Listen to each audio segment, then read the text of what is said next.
Hello guys and welcome to the Hit or Miss podcast. I'm your host Will and I've got a very special guest today. I've got Andrew alongside me and we've got the host of the Off the Mark podcast. I got that confused already. They're not God the damn it. host of this podcast Yes, at all, I know. Will. Maybe in season 8 we'll have discussions in about 3 years time. Do you want to take over this podcast? Here you go. But no, the Off the Mark podcast. We're going to cover Doctor One Off the Mark a couple of times in this year, so... And knowing your scores for most of the series, I still question if Doctor Who is in fact a show that you actually like, but we'll get into that. What I like, I really like. What I don't like, I really don't like. It's So you really like series 1 to 4 and then you hate the rest? And no, series I really 5. like series 1 to 5. I like a bit of 6, a bit of 7, a bit of an 8, a bit of 9, a bit of 10, and then... I like bits and pieces. Yeah. Of a bit of a... And just before the episode started, you did say that Haunting of Villa Diodati is a great episode, or the favourite of yours. It's at worst good. There we go. At best, really good. Yeah. So, Luke, would you like to introduce yourself, who you are, and you may as well plug your podcast. Go for it. Hi, I'm Luke. I host a podcast. It's linked below, I'm sure. That was a fantastic introduction, but mine was not much better. That was the most enthusiastic plug. You couldn't have sounded less interested. No, but guys, go subscribe to their channel. By this time, you probably have an increase in subs, so maybe if you're on 15, get them to 28. Let's increase your subscribers by 5. I'm sure Andrew will subscribe to your channel after this. Will you, Andrew? Also, I don't even know what the content is yet. It's a movie podcast. It's a movie podcast. It's a movie podcast. So if you guys we trash on sequels a lot. Yeah, they literally just trash on everything. But more of that later, because I'm the sure. sequels. Yes, because I'm sure we're gonna get onto the review later, and our opinions could not be further than polar opposites. But we'll get to it. Anyway, usual format today is going to be the hit or miss section, then it's going to be the review section.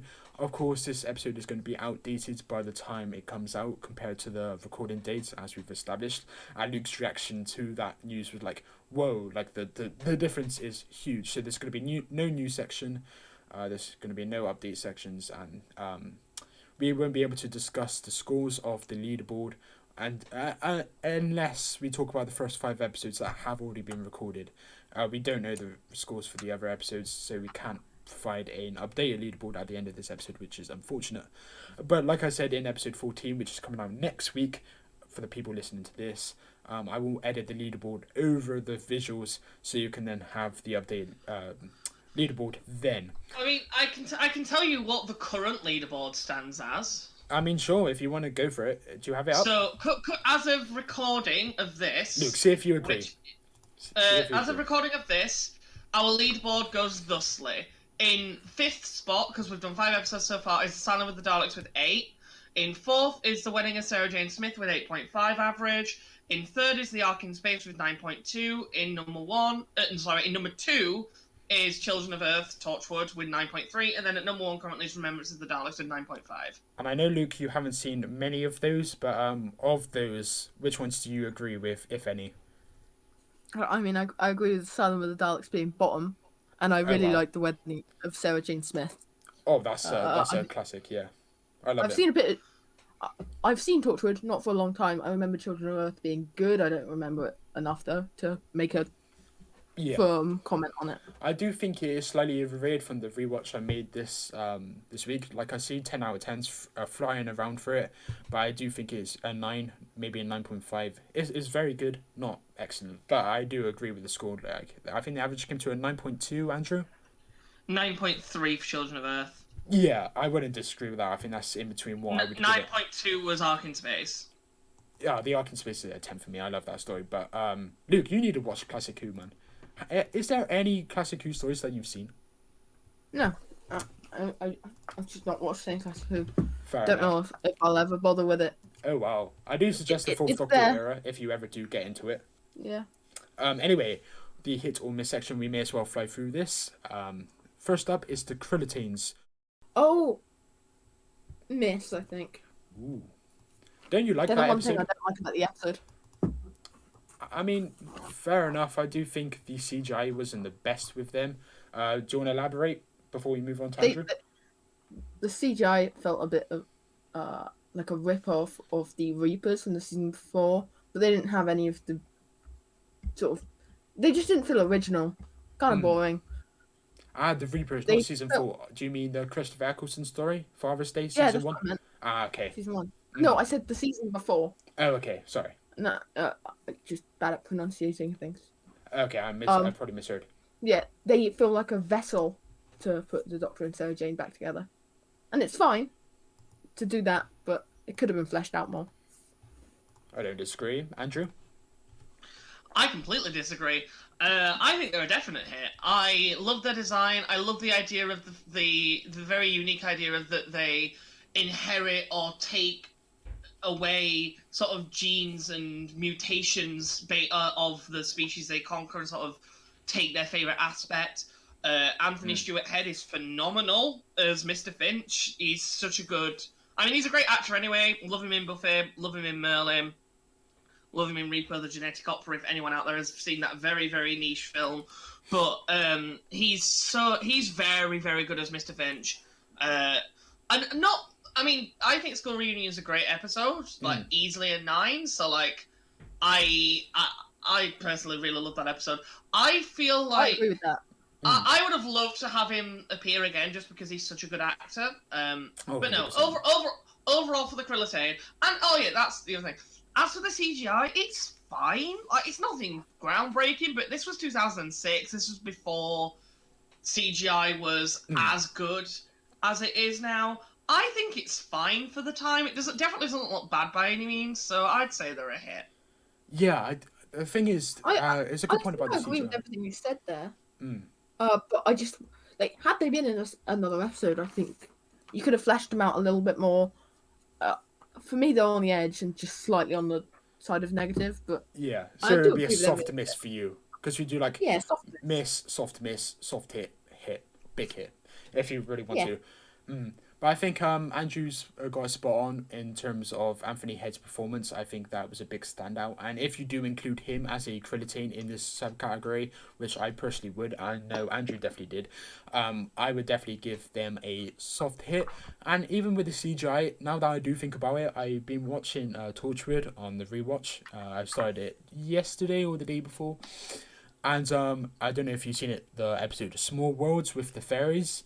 And the evil fairies, and that episode, I believe, is the same year or the year after, and the CGI of the fairies is terrible. Yeah, I think it's the same year. Yeah, and like if that CGI is terrible, and you compare it to and if you compare it to the CGI of the Krillitanes, it's not awful. But the only moment that I thought, that's kind of bad, is the transition between the humans and the Krillitanes, because it was like off screen. It was done with shadows on like the wall, and I think that was very cheap and could have been done. There was one point where we saw it change on screen because it sort of exploded into black smoke and then changed, which wasn't the best, but it looked fine. Also, I've double checked it for you. It was the same year. Oh wow! I always thought. Oh no! It must have been. I did it like in like a game show. The first series of Torchwood aired in 2006. The first season of Sarah Jane was 2007. Right. Oh yeah, of course. That was one of the questions. I got those mixed up. Yeah, I love Torchwood. Well, not so much Series 1, but Series 2, Series 3, Series 4. All good. So yeah, as for Krillitanes, I'd probably give it a soft hit. Like you two, I'd agree that it's a really good episode. I give it an 8 out of 10 personally. It is very good. I think Sarah Jane's Shining Light episode. And we went on a long tangent. We've only done the first thing. Yeah, the first hurdle. That's a quick fire. Yeah, the next point is Army of Ghosts and Doomsday. I won't give my opinion because I will be in the next episode. But yeah, 2 hits. Elaborate or no? Do you have anything else to add? Nah, just quick fire. Okay. RTD. We usually give an opinion on why it is a long podcast, to be fair. I mean, I said this to you, Will. I think it's RTD's best finale, personally. At least just for me, I think it's his best. Parting of the Ways is also brilliant. I put it about on par with that, but I just personally enjoy Doomsday a little bit more. I've already mentioned Last of the Time Lords is the second worst finale of New Who. Journey's End is good, but overrated. Agreed. I still think the Series 4 one's the best, but I think Army of Ghosts is letting the side down for that two-parter. I think Doomsday is very good and 8.5, but Army of Ghosts, the pacing is a bit off, and I'd probably give that one a 7 to round it up to an 8, whereas I would give Journey's End and The Stolen Earth maybe 9, 9.5. I think that would be my favourite, but I don't disagree in terms of them all being good except from the Series 3 one. I think the Series 3 one, Utopia is fantastic, but maybe not the latter two, and the Jesus Doctor at the end of The Last of the Time Lords is so over the top, it's crazy. Yeah, it's very, very silly. Luke, favourite and least favourite finale? Favourite... Of RTD. Of RTD, yeah. Well, they were both going to be from the RTD era. Okay. Yeah, I think it's Journey's End is my favourite, and my least favourite is Last of the Time Lords. So all of us didn't disagree that much with that one. I think the Series 3 one was very disappointing because Utopia started so well. But though I do really like am I Utopia. wrong in saying Last of the Time Lords is the one with the master? Tennant's final episode. No. That's the end of time. Which the end of. I have got on record. You're going to agree with that. On this. Yeah, I've got on record of this podcast as saying that I hate the end of time. So. It's trash. I hate it. Okay, it's not trash. I'm sure there are some good things in there. I like Wilf. Just, I know I hate it, so I Wilf never rewatch it. I never rewatch it because I know I hate it. No, Wilf is brilliant. Wilf, I love. Wilf is such a good character. But I can't. The final half hour is fantastic, where he kind of reminisces and goes back to everyone. And in Death of the Doctor, he does say 10 minutes is nice. Exactly, and he goes back in Death of the Doctor in the Sarah Jane Adventures. 11 does say the last time he died, so the 10th generation, he did in fact go back to every single companion. And when he says that, I mean, it's a nice scene in that episode, the Sarah Jane Adventures.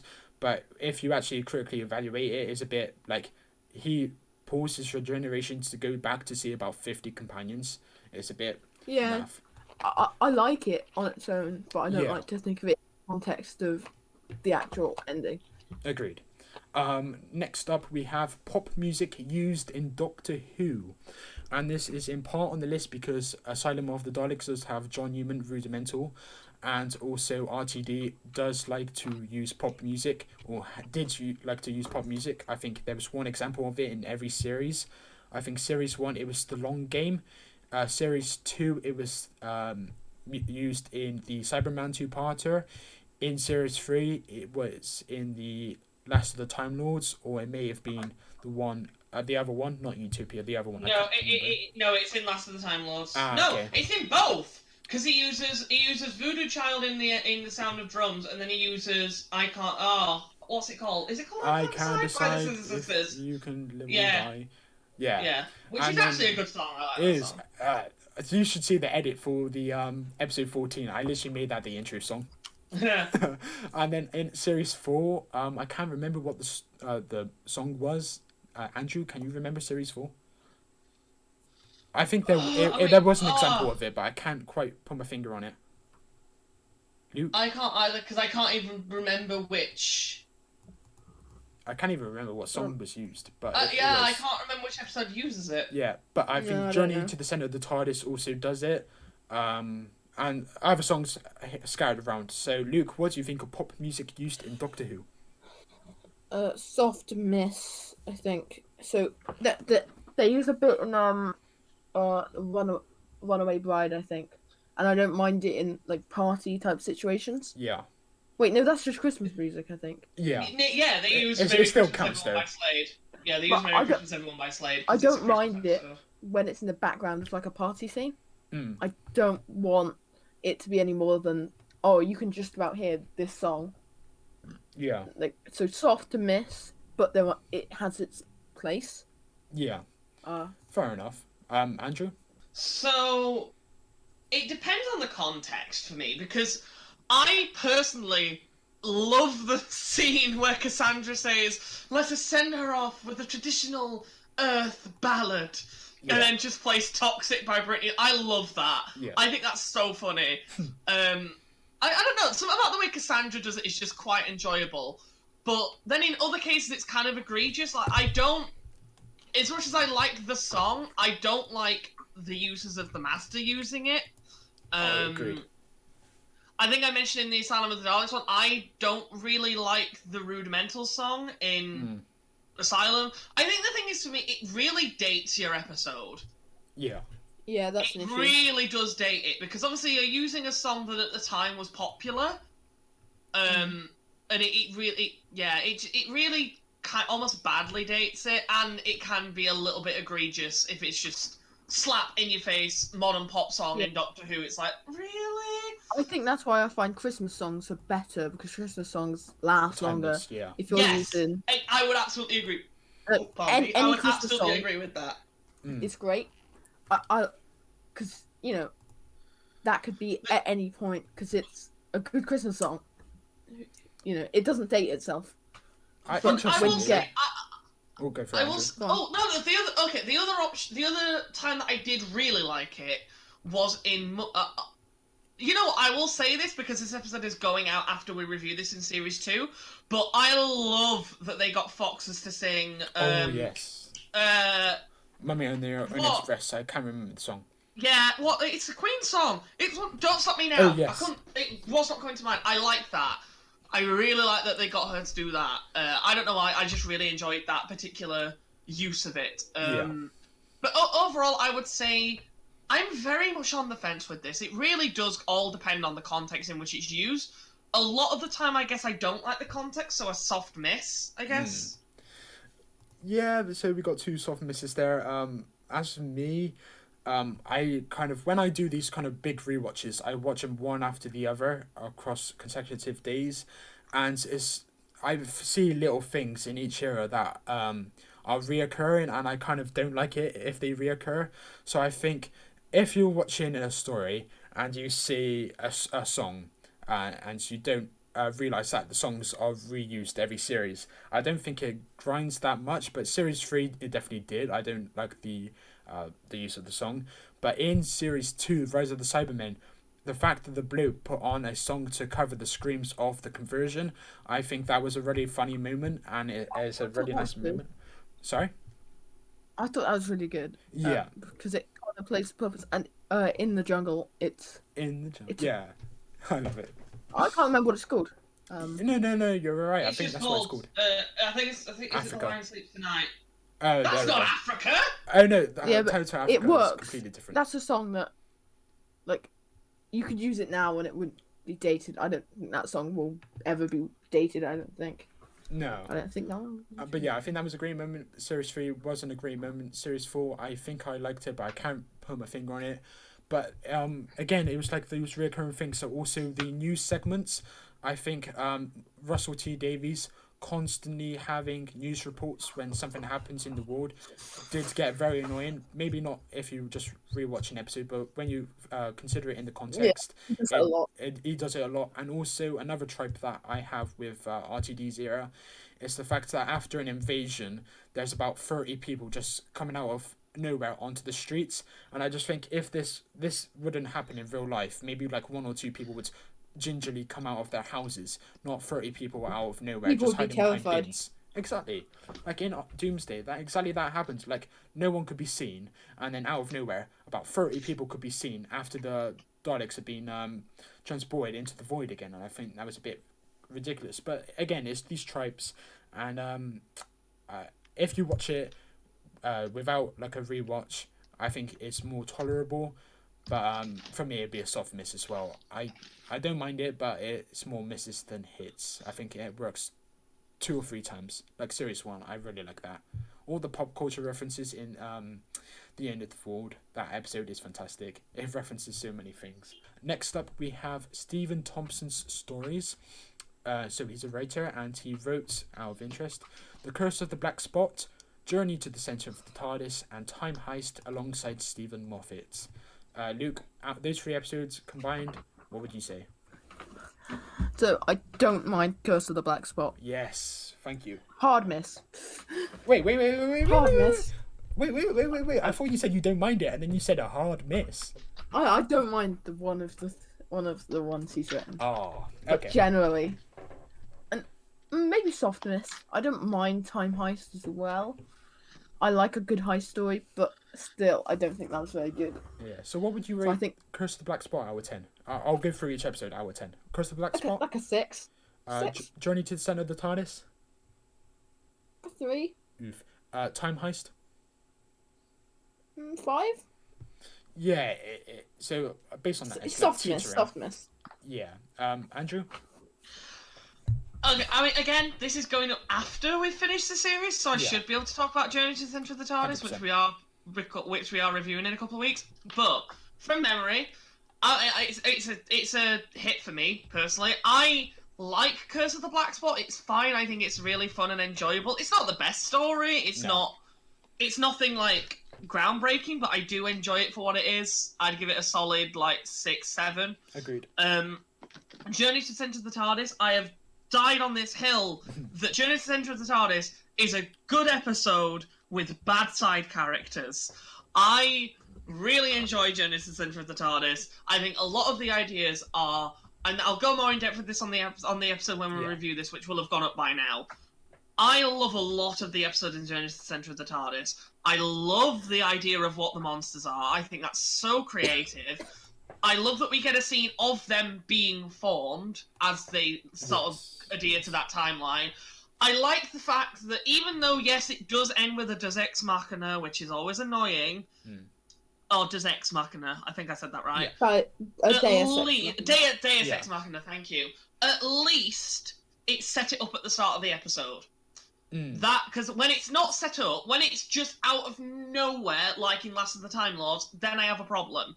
But at least in this instance, they set it up at the start of the episode, so I don't mind the fact that it's a Deus Ex Machina. Exactly. Have to be set up. Yeah, so at least there's some setup for it. I love the confrontation between Eleven and Clara. This is one of the few episodes where I really enjoy Clara as a companion in Series 7. As I've said many a time, I love Clara with Capaldi. With Matt, I wasn't as invested, but this is one of the few episodes where I was like, okay, yes, I'm here for this. So yeah, Journey to the Center of the TARDIS, it's not brilliant, again, but I do enjoy it a lot. I think it's a lot better than people give it credit for. I would give it a solid 7. Time Heist, one of my favourite episodes of the entire show. Time Heist is one of my feel-good go-to episodes. I've rewatched it so many times. I love it. I think it's very smart. I love a lot of the ideas involved. I think the Teller is such an interesting and unique idea for a creature. I mean, I'm also kind of biased because this episode also has Keely Hawes, who's my favourite TV actor or actress. I adore Keely Hawes in pretty much everything I've seen her in. And you can just tell that she is just chewing the scenery as Ms. Delphox and Madame Carabraxos. I love her. But yeah, I really, really love Time Heist. So I think I'd almost argue he got better with each episode. None of them are perfection, but I do like them all, so I'm going to say a hit. Yeah, fair enough. The Curse of Black Spot, I completely agree with you. I did mention it in the next episode. It is the whole subplot of finding out what kind of sparks the demon coming out of the water. It goes from shiny to water to shiny again. And I think that did get a bit tedious, but I do agree that it's a solid story, definitely overhated. I think, Luke, you gave it what was it, a 6, 5? Like a 6, yeah. Yeah, it's solid. Journey to the... I think we can agree, all of us, with that score, Actually, 5, 6 maybe. Curse of the Black Spot's going to come up later in the actual review bit, so... Okay. Journey to the Center of the TARDIS, in terms of personal enjoyment, it'd be a 7. If I were to correctly evaluate, I'd probably give it a 5, 5.5, but I do like it. But I do realise it's not a great story, Andrew said. And Time Heist, I used to not like this episode, but on the most recent rewatch about 6 months ago, maybe 8, something like that, I actually liked it. It's not great, again. I think the side character called Psy or something like that, I don't think he was the best, but the actual timey-wimey story is vintage Moffat era stuff, even though it's not... Oh, I hate that phrase so much. Timey-wimey. Yeah. If it's a bit convoluted, just call it timey-wimey, and that fixes it all. No. Yeah. No. Do you not like Blink? I think Blink is good, but there's some problems. Agreed. I don't 100%. like the invention of the word timey-wimey, though. That's just utterly Timey-wimey, painful. wibbly-wobbly stuff. But yeah, Time Heist I'd probably give a 7. I think it's good, it's not great, and there are some flaws, and the side characters aren't the best. And some of the direction was a bit faulty, but yeah, it's not bad at all. I'd probably give it a hit bordering on soft hit. I don't have a strong hit for that one, definitely not. So I think we can all agree. On an average, maybe soft hit. It's definitely not bad. Yeah. Andrew, you have fun with that? Yeah. Cool. Next up we have, as a whole, the Sarah Jane Adventures. Luke, what do you think of that? I haven't watched enough of it. I've only seen a couple episodes. Of the ones you've seen? I've seen the 2 episodes with the Doctor in it. Oh, okay. Which are both like soft hits. So yeah. You two can discuss that in more detail. Andrew? I don't know. Fair enough. Absolute hit. I'd argue it's the best Doctor Who spin-off show. Agreed. Like, I think it's vastly superior to Torchwood for the most part. And I mean, I've said that I liked Class. I did like Class. I think it deserved a second series.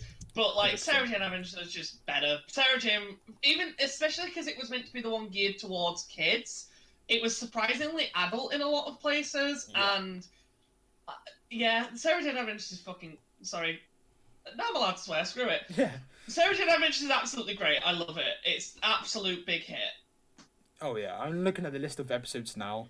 And I think if I were to go through them, Series 1 would be a hit. The story that stands out for me, or the 2 stories, are The Warriors of the Kulak, which is a really good grounded story, and also Whatever Happened to Sarah Jane. I think that's the first appearance of the Trickster that did appear in The Wedding of River Song. The Wedding of Sarah Jane Smith.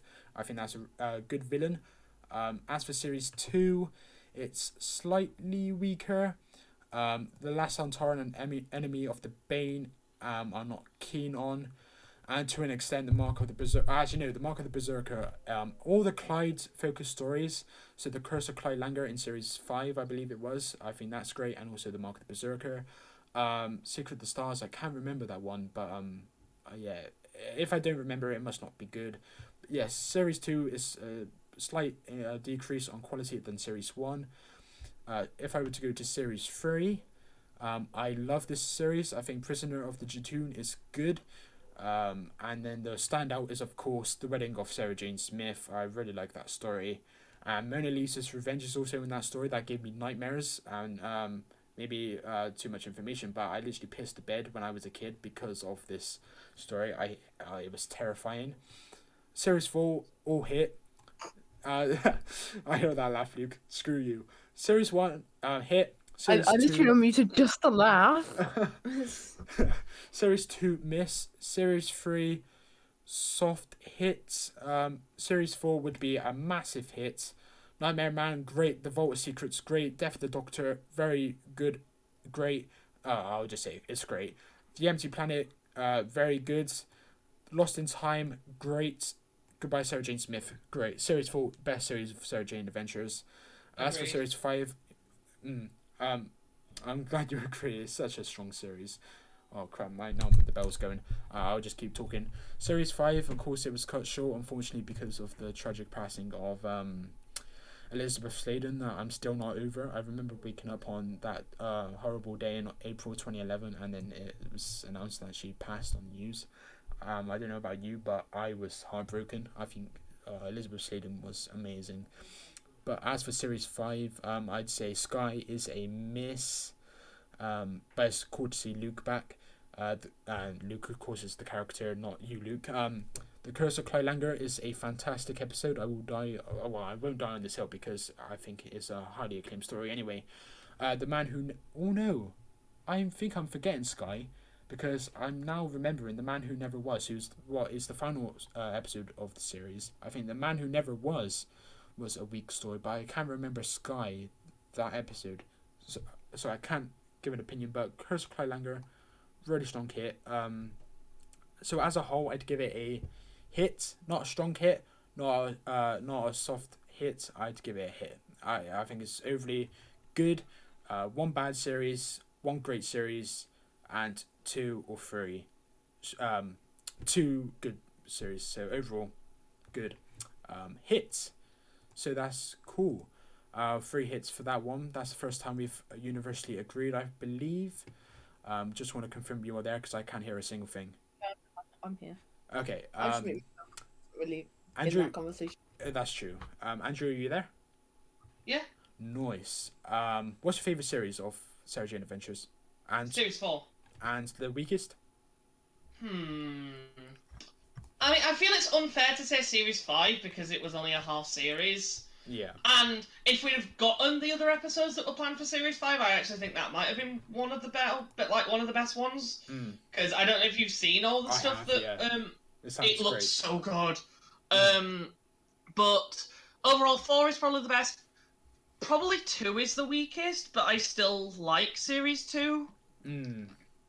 Yeah, Series 2 and Series 5 are definitely the weaker ones, except from, again, The Curse of Clylanger Luke. If I were to recommend a story to you just to watch, The Curse of Clylanger is definitely a great story to get you into the show. It is fab. Next... Yeah, Sarah Jane Adventures is definitely something I'm going to definitely dabble in it.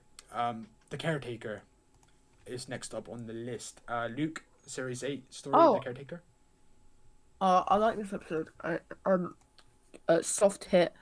Not amazing by any stretch, but it's just a nice mid-season episode. It's nothing special, I don't think. It's just nice. Yeah. James Corden isn't horrible in it. Which... Oh no, this isn't. You're thinking of a different episode. Oh God. You're thinking about Closing Time maybe with Cybermen, but The Caretaker is with. Oh, The Lodger. Danny Pink. I'm thinking The Lodger. God damn it. Oh, The Caretaker is the Danny Pink one in Coal Hill School. Oh God. God. A mess. Ooh. I hate Danny Pink so much. Same. I wish I put The Lodger on now. But yeah. So you would say anyway, The Lodger, great. The Lodger, yeah, great. Lodger is a massive hit. So The Caretaker, that would be a hard miss for you then. Hard miss. Andrew. I'm actually very glad I rewatched it this week. You know when we were talking about, when we were talking the other night about Doctor Who after I rewatched Good Man Goes to War. Yeah. I went and watched, I think it was 4 different episodes. I did Knock Knock. I did. That's a great episode. What did I watch? I did Knock Knock. I did.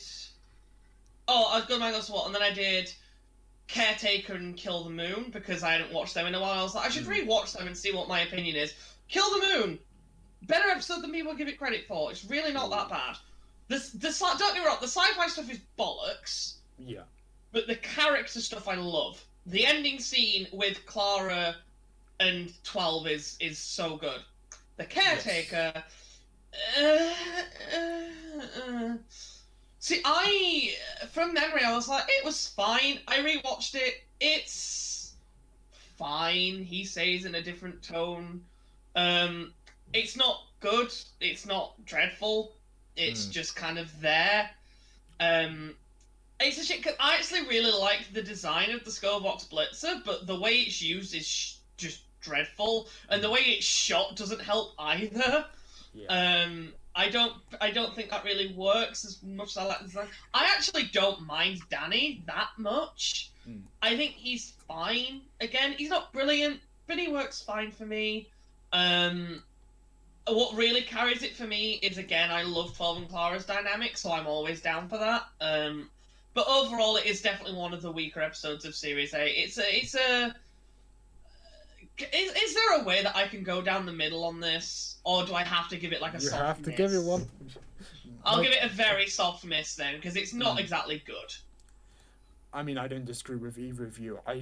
Is it weird to give it a score that would constitute a hit? It's like a soft hit, but actually give it a soft miss. Because the score I give it is above a 5. It would probably be like a 5.5 or a 6. But I'd give it like a 5. If I were to actually put on the hit or miss, it's more of a miss than a hit. So maybe I should decrease my rating a bit. But I just really... I won't say I hate Danny, because I think his performance as Awesome Pink, even though it's a different character technically. I think in Listen, I really liked his character. I love that episode, as you probably know, guys. Listen's fantastic. But as a character, as Danny Pink goes, Just didn't like him, and since that story is about him and his dynamic with Capaldi, it's very disappointing. And yeah, I'd give it a soft miss. So the caretaker 3 misses. That's unfortunate because I don't think it's dreadful, but it's just not good, as we've established. Next up, as a whole, Luke, I don't know how much you'll be able to give on this one either. Torchwood. You just from memory, soft hit, but nothing more. But yeah, this is going to be another one I drop out of, probably.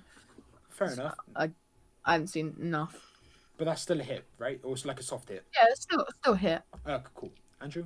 I enjoy character dynamics, but I just don't have a good enough recollection of it. Fair enough. So for me, it's a hit. It is definitely a hit. But it's weaker than Sarah Jane overall.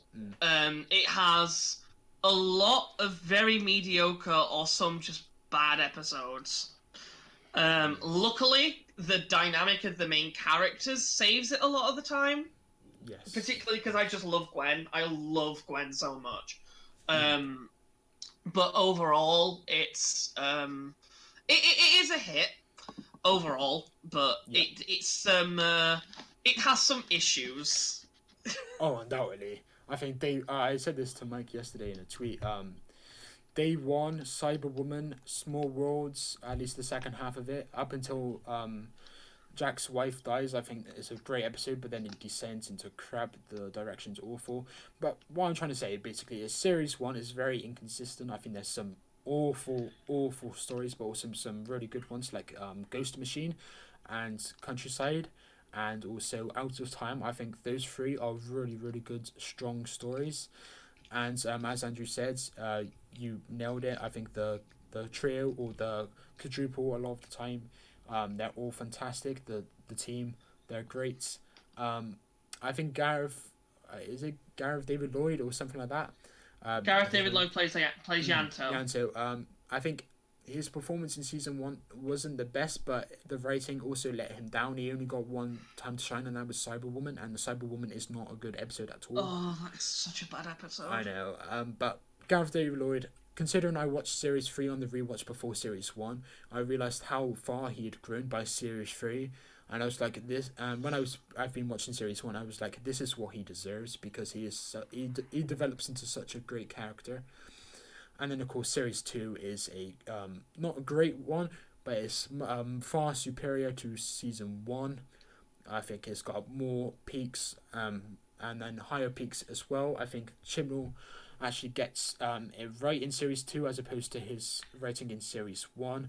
I think the ending 3-parter, or not a 3-parter, but Chris Chibnall wrote the final 3 episodes of Series 2, and I think they were all fantastic, or at least very good stories. I think I won't spoil it for those listening, but the let's just say the ending story of Season 2 is a fantastic conclusion, and Season 3 is overrated but still very good, and Series 4 is overhated, underrated, and overshadowed by Series 3, and I'd give that final series a hit, and overall it would probably be hit, but not a strong hit, not a miss by any stretch, but Series 1 lets it down without a doubt. So yeah, another 3 hits from there. That's good. Final 3 of today. Kablam. And now Andrew, I know you'll be reviewing this on Saturday, but I think you've rewatched it. I'm intrigued to know what your thoughts are. I'm rewatching it once we finish recording. Oh, okay. Do you want to go for Luke first? Luke, while you're... Yeah. Yeah, let's go. Hard miss. Ooh. I can tell you and Andrew are going to disagree on this one, especially. Oh. Well, when are we not going to disagree? The thing is, Kablam, I'd give it a... It's a 6.5 for me. It's not good. It's not awful. Yeah. 6.5 is a good score. What the fuck? No. The category I give it is like 9 is outstanding. 10 is outstanding. 9 is excellent. 8 is very good. 7 is good. 6 is above average. 5 is decent, and you can work out what the first 20 minutes is very, very, very good. I think this that's the first time in series 11 where I thought, yes, this is really good Doctor Who. And then I think after the 25-minute mark, it descends to the point where I literally watched it and I said, this is shit. But it's not shit. It just brings the average down to like a 6.5. I'm very content with. Soft hit for me. Andrew, what are your thoughts? Absolute hit. I mentioned this to you. Kablam is my favourite Series 11 episode. It was the first episode after Woman Who Fell to Earth where it finished and I went, yes, this is Doctor Who. I thoroughly enjoy Kablam.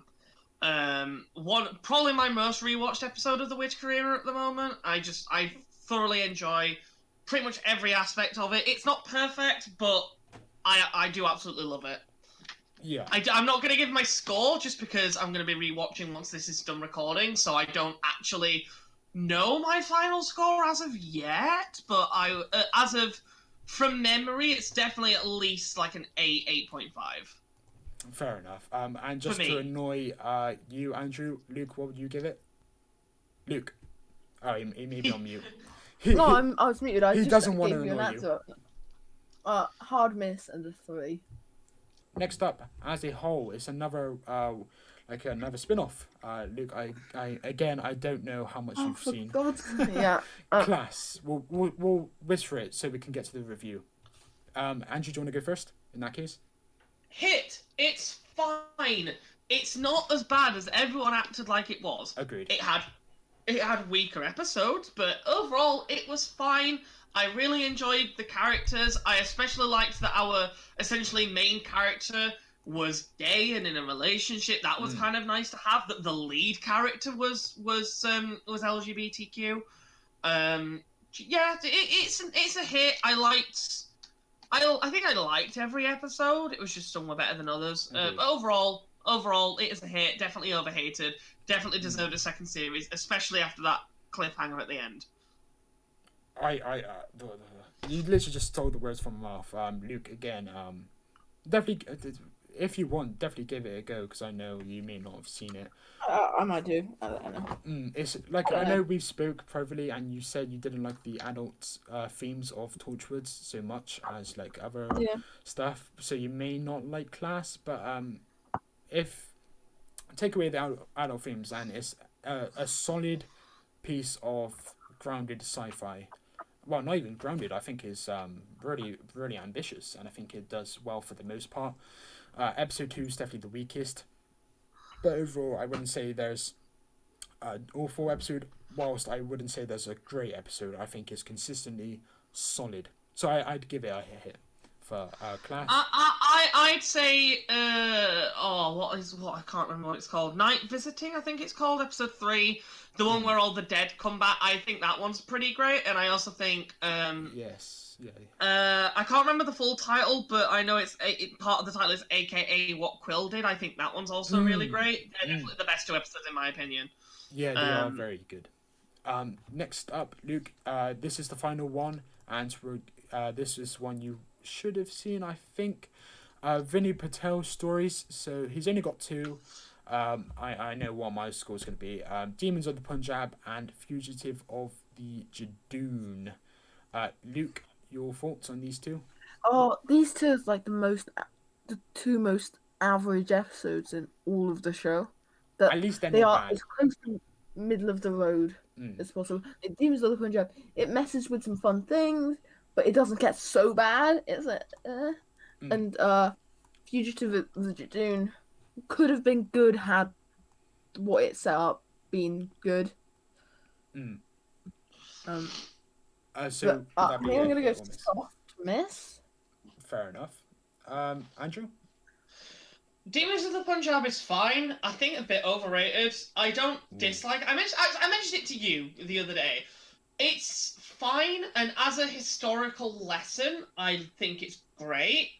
As an episode of Doctor Who, I'm not that interested. It's not bad by any means, and I think is it called the Tajari? I can't remember what they're called. Like they look really cool. They just don't really get used that much. Overall, it's fine. Fugitive of the Dune, I really, really like. It's at least in my opinion, it's a very strong episode. And I know a lot of that is kind of down to the twist, but like, I remember when we were talking about this during my very first episode of Hearing, I think back when we reviewed The Timeless Children, whilst I kind of get what Mike was saying about how, because a lot of it does centre around the twist and the reveal about who Ruth is, it kind of feels like the entire episode, people rate it just on that moment. Overall, I think the entire episode is good. I thoroughly enjoy it. Definitely one of the strongest episodes of the era. So I would say overall, he is a hit. 'Cause I don't think Demons of the Punjab is bad by any means, and I love Fugitive. Awesome. I would actually flip that, and as for my opinion, I just flip what you said, because I think Demons of the Punjab, I don't know, because is it overrated? Because do people think it's excellent? I see a lot of people say it's good. I see a lot of people say that they think it's really, really good. A lot of the reviewers I've seen anyway seem to put it as one of the best episodes of the Whittaker era. I mean, I wouldn't disagree with that. I don't think it's great, but I think it's solid to good. I don't think it's bad at all. Demons. It's not bad. It's not bad at all. I think it is one of the best episodes of the Whittaker era, because the Whittaker era isn't very good. Yeah. I just think it's the best, one of top 5 of a Bad Bunch. Yeah. Demons is. I don't know why I have to rewatch this one, because I confess I really enjoyed it. Fugitive of the Dune. I was surprised when I saw the amazing reaction, like 10 out of 10s. Like I don't agree with that. Like 10 out of 10 is far from that in my opinion. On the first watch, should I say, and I don't think I've rewatched it since, I gave it a 6 out of 10, and I wouldn't change it since I haven't seen it again, but I do think it is a big rehash of Series 3 elements. I think some dialogue is, like, you could say, it's paying homage, it's referencing Smith and Jones, but it's like, it feels very forced writing to me, in the sense that it is trying too hard to be Series 3. It's also got reused pocket watch elements. It's also got similar effects to the regeneration energy coming out of the watch. I think it's just one big rehash of Series 3. And then, of course, you've got the reveal of the character being someone who they didn't believe they were originally. So again, now it's reused as the Master from Series 3, but in this case it was the Doctor. So I think it was one big rehash. I don't think it was a bad episode. I think I'd agree with both of you that it's not bad, but it's decent. It's middle of the road, but Andrew did say he rated it a bit higher than average. I never thought of it as a rehash of Series 3 elements before. I just thought it's it's just setups. But actually, those are... I'm not going to rate any lower. Fugitive of the Dune and Rose are the big overrated ones. I don't think either are bad, I don't think either of them are bad in a sense, but I do think the rating is very toned down and to an extent just like spoon-fed, because they are good solid stories. Bad. But the thing is, Rosa is overrated, but I wouldn't say it's bad. But it's for kids. I'd say Rosa is for kids, but it's a family show after all. I think adults could get extreme pleasure out of that. I'm not one on that side of the fence, but this ain't Rosa. Vinny Patel's stories, I'd give a soft hit, because neither of them, should I say, would be over a 7 out of 10. Demons of the Punjab would be a 7. Fugitive of the Dune would be a 6. So above average. Good, not great. So that wraps up the hit or miss section. What is it? Oh, it's A Good Man Goes to War. I'm not looking forward to this, because I know you woke up today and chose destruction. So I'm. Okay, I'll ask this much: is it a 4 or below? Yes. What? Okay. Okay. Luke, you have offended us. I can tell. Let me have How on earth is this a fucking 4? What? Let me look at What? Well, okay. Based on the signals I'm getting, the average wouldn't actually be that low. It's actually pretty high. So even if it is like a 4, fair enough. I'm now intrigued to know what your thoughts are on the story. So we shall get into it. And Andrew and Luke, we will stay civil and we will not shit on each other's opinions, and especially. Why would I? That's true. I will respect your opinion just as long as you respect mine. Yes, yeah. And to be fair, I would side with Andrew on this one anyway, because mine is not equally as high as his, but it's still high compared to yours anyway. So Luke, would you like to start us off with a logline, and I'll get my heart in check just so it doesn't stop. Yeah, hold on. I did write it down because I wanted to be very, very specific. Okay. This episode falls flat on its face in most departments. The character writing and acting are both great, but I do not believe this makes up for the ridiculous idiocies contained within this story. Is that it? What, did you expect it to be longer? No. I was just no. I thought you said you were going to be thorough, and I thought it was going to be like a paragraph. No, I'm not.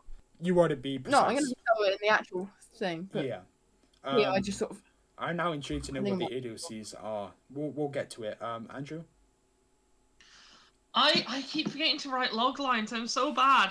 I'll try and come up with one on the spot. You do yours and I'll come up with one on the spot. Okay, mine's a slightly longer logline, but I said a story that focuses on the morality of the Doctor and his relationship with the companions, rather than developing an actual threat. Considering what River said, he'll rise higher than ever before. You can hardly blame the antagonist being pushovers, because it's such a massive premise. You can kind of allow it sometimes. It's only a 48 minute slot. After all, there was some damn good acting, as Luke said, alongside some really nice character development moments and wrap-ups.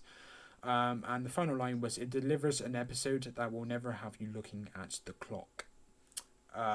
That's why, but anyway, Andrew, have you formulated a logline? Just before you start, yesterday, one person I put out a second tweet about what would you rate the score, and the second one got many more replies than the first one, and it was much more positive than the first one. And I must say, one of the replies was the first negative review I've actually seen of A Good Man Goes to War. So Luke, congratulations, you are the second person I've ever seen that would consider it like a 3 or 4. Communities I'm aware of, this is generally the common thought. No. No, it's... I know it's not yours, but no, generally. I'm not just saying, but generally, IMDb, I know IMDb is not the most accurate thing in the world, but it's overwhelmingly 10s. And the tweet I put out yesterday, I'll get to it, but most were above. I don't blame people for really liking it. Yeah. There's a lot to like in this episode, but I just don't think the plot works. But we'll get there. We'll get there. Andrew, hopefully that gives you a bit more time. Right. A thoroughly enjoyable episode with phenomenal acting that helps sell some of the biggest twists in New Who, alongside adding a lot of development to and providing answers to one of the biggest on-running mysteries of the current era. Cool. As I said it was a strong pre-title sequence to get the viewers. Actually, no, not pre-title sequence. I mean the previously trailer. I think it was a strong trailer to get viewers up to date with the arc. So of course it doesn't completely alienate just casual viewers. I didn't know that we had to do a review of the previous trailer. No, but I will say, say, I guess the main focus is the plot twist at the end of The Almost People, which is, in my opinion, a phenomenal plot twist. Agreed. Oh, that two-parter is so underrated, man. I love it. I wouldn't say it's underrated. It's fine. At least for me personally, I like a lot of the moral stuff in the Rebel Flesh and The Almost People, but at least unfortunately for me, the ending plot twist kind of massively overshadows the two-parter as a whole. I love the two-parter as a whole, so we'll agree to disagree there, but I think I'm definitely an outlier here. in the sense that I think is a very, very strong story with really good supporting characters, but a lot of I don't think it's bad. I don't think it's bad by any means. Yeah.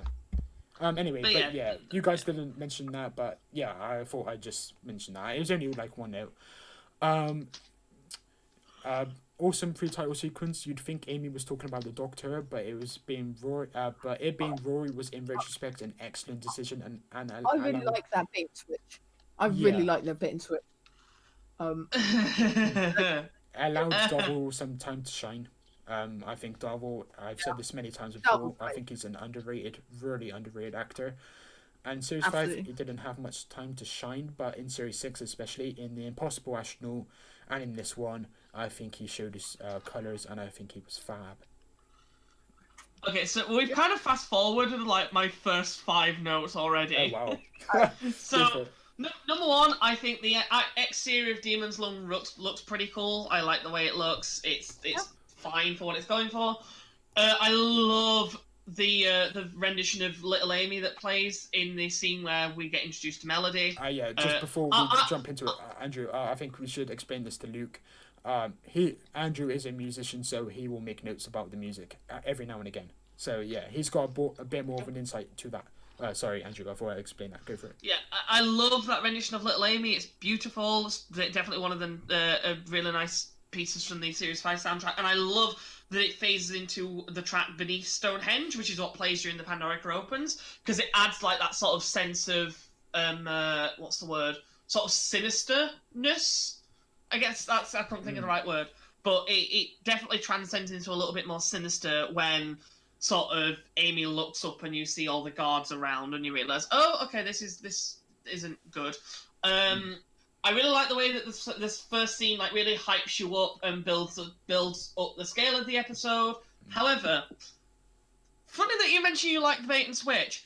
By this point, even during the original airing, which I can't believe this is almost a decade old, I was so sick of the 11 Amy Rory love triangle in quotation marks. I was so sick of it that the bait and switch annoys me because I'm like, just say it's Rory because we know it is. Stop trying to convince us that the Doctor and Amy are ever going to be a thing. It's annoying. The thing is, that is kind of alluded to later in the episode, and I wrote that note down. And yeah, I made the same note later on as well. It happens like a few times in this episode, and I hate it every single time. Stop trying to make this love triangle appear like it's going to happen because it's not, and it pisses me off. The reason I didn't have such a problem with it, like, I get that bait and switches are annoying, and it does get annoying later on, but this one I didn't mind because she didn't reference a romantic interest. She was just talking about the bravery and thought, he's good.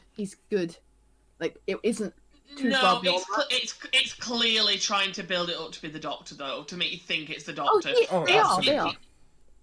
Which it just annoys me. Yeah, that's fair. I'm not gonna argue with that.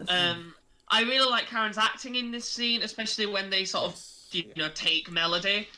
Like, I feel like that's an appropriate response that a mother would have, and then the Rory reveal is very, very good. I must say that I think Moffat, I did mention this earlier, I think Moffat wrote the characters and the emotions very well, and I think they were all genuine, real reactions, what people would have if this wasn't fiction. I think he wrote, and also, not just the writing, but also the delivery of the lines. I think Karen, Darvel, and everyone in the story was... They made the most of their roles in the story. I'll mention this now. I think Karen Gillan kind of steals this episode in terms of acting. I think she is. This is one of her best performances, at least in my opinion. And I think a lot of that does come down to the fact that it has a lot to do with melody, which we'll get into more later. But at least in my personal opinion, as good as all the regulars are, and as much as I also love Neve McIntosh like a lot, I do think Karen kind of steals the show in this episode, kind of maybe a little bit more than the rest of the regulars, but it's fine. But yeah, I love the reveal of Rory, and I love the entire scene, and it's kind of just the whole badassery of him saying, I have a question from me and a message from the Doctor. That bit's really good, and the fact that the fact that the message is just, "I just blown up your entire fleet." Yeah. It's That was great. my I next love note. that. I said that would you like me to repeat the question leading into the title sequence is the absolute standout from this entire pre-title sequence. I have a question. Oh, go for it. So these Cybermen are Cybersmen. These aren't. Yeah, they're the Cybermen. No, they were Cybersmen. They are the parallel Earth Cybermen. Yes. And Wait, are they? Did they have the chest plates? Yeah, they were. They are. Huh, and okay. How are they here? How have they established such a big? You could say that about literally any single story that they're in, to be honest, because they return in a lot of stories. I think this is just the first one that does it, though. I think it's the first one. They do it in the Pandora opens. Oh yeah, you mentioned that. These two, they shouldn't be here. There should have been a new Cyberman story in there somewhere. Yeah. I mean, we got closing time, but that's not exactly good. You could argue that the explanation to that in the Pandora opens, that it was a similar resolution in the Big Bang. How it's kind of like timey-wimey, and they explain that it's just because the universe is collapsing. Yeah, I don't buy that. I'm not buying. I don't buy that because the universe hasn't collapsed by that point. Yeah, it's just Moffat just trying to get out of a tight corner. I feel like it's literally just they got whatever Cyberman costume they could out of the costume cupboard. Because as much as I know we'll get into this in a few weeks, Will, as much as I adore the Pandorica opens and the Big Bang, the ending of the Pandorica opens is very much just get every single Doctor Who alien costume we have from the cupboards and just put them on and stand on set, please. And it's like a similar point later. Oh, sorry, Luke. I'll quickly whiz through this. Similar happened later in the episode. I made the same note that Moffat likes to just group all the aliens together, and he does the same in this episode, except from less. He does more of the Silurians. Yeah. It means nothing when they all come together. I don't really care. I mean, that's fair enough. Me and Andrew said similar earlier. It's just Moffat. It's Moffat screaming in the corner, trying to get out of it, and I know Mike has that exact same criticism. So yeah, that's the general consciousness. I think you're not alone in that at all. Anyway, it establishes that Demon's Run is very far in the future, of course, with the spaceship landing. When I was actually flicking through the episode, when I was making my notes, the CGI of the spaceship landing wasn't the best. I always thought this just like casually anyway, because it was just like a flash of white when it landed, and I thought that was a bit that's all bad. I noticed that. I didn't write it down because I'm not going after CGI too much, especially since the CGI of Demon's Run on the exterior isn't too bad. It's okay, I think, the CGI for the entire Demon's Run, so I'm not going to criticize it too much. CGI budget was clearly stretched in this episode, and I'll get there later again. Oh yeah, I think we have that same criticism, all three of us, with the CGI later on. As for the title sequence, I skipped over a note. As for the title sequence, I don't particularly like the extra TARDIS sound effects towards the end that they added. I don't know if you guys noticed that, but it's like the materialization and the engine groans in the title sequence. I didn't like that. It takes away from the extra I kind of liked it. I quite liked it. Yeah, I didn't notice it. Fair enough. It references to the Cybermen exploding and also the events in the 11th hour. In the dialogue, I said it was nice callbacks. Though it would have been nice to have heard something from pre-Moffat era, like the Sycorax maybe, or not the Sycorax, because you could say he'd be the Sycorax in a sword fight or something like that to claim the planet or something like that. But it was just Moffat era stuff, and I think cool. It's Moffat era fan monk. I just want to say as well, this episode has such a heavy Star Wars vibe. Luke is a big Star Wars fan. Luke. No, I don't agree. I think it might be trying. I think it might be trying. It's definitely trying. Like I don't understand why. I don't understand why the headless monks would have laser swords otherwise. Oh yeah, that's a good point. The Ignite is just It does feel like they were trying to go for kind of a Star Warsy vibe, at least to me, with all the laser blasters and the lasers and the lightning swords and stuff like that. Anything, I think that lets it down a little bit. Like, you're trying to. We'll get there later. Yeah, I did make something of a note about that. Wait, can you take hold of this bit? Because the next bit is the introduction to Lorna and the thin, fat, gay, married, whatevers. I have made a note of those. Luke, go for it. Please let me take this. Yeah, go for it. It's Moffat has this problem in general. He can't do an LGBT character outside Bill without making them into a joke. It's not funny. It's just pointless. Oh, I want a joke, and I want these two characters to establish what it's like inside. Gay equals funny. Okay, so I agree and disagree. So I disagree with he can't write a gay character outside of Bill because I would argue Vastra and Jenny are also very well done. No, I hate those two too. Oh, I love Vastra and Jenny. However, the thin, fat, gay, married Anglican Marines can fuck off. I hate that. That's so annoying. It's very, very annoying. It's also using that stereotype of the gay dynamic, which is, there's always going to be one big one, one small one. One of them's normally fat, one of them's normally thin, and they just turned it into the biggest joke of a.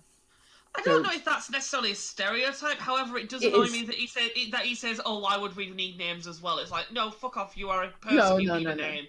Don't that bugs me. I hate that. Lorna, however, I like. I do see it as a stereotype. Not like a necessarily really bad one. It's not homophobic or anything. It's just, that's a stereotype I've seen before in TV shows and stuff. I do like Lorna as a character, and I do really like the lighting in this scene. The sort of murky, yellowy green, I think, adds a nice sort of eerie edge to it as they're discussing like the idea of, they're there to train to fight the Doctor, which in itself is an interesting premise that just doesn't really get done that much with, really. But I do like it as an idea. The only thing that the thin, fat, gay, married Anglican Marines bring to this episode that I like is just that one offhanded joke that and I'm just gonna say this because that's what he calls himself in the episode, when the fat one. I hate that he doesn't even have a name. When he goes into the chamber with the headless monks and he says something about nice lighting, I hope it's not to hide the stains. I do like that line. That was a neat line. Yeah. To be fair, I don't like the set design in that room. I don't think it's fine, but it's just a bit too red and black. Color grading wise, I think they just tried too hard to make it look sinister. I don't know. Maybe that's just me. Again, this is why I kind of gave him sort of almost Star Wars vibe, because like red and black kind of Sithy colours. I don't like Lorna though. I like her. I like Lorna. I like her. She seems just nice. She seems nice, but I wish she was pre-established. I wish she was in an episode. They took a young character from a Muppet episode, not a Muppet, an RTD episode. I wish she was we'd seen that. Agreed. And it's my problem with a lot of the characters in this. Oh my god, I just had a thought. Imagine if she'd have been Jenny.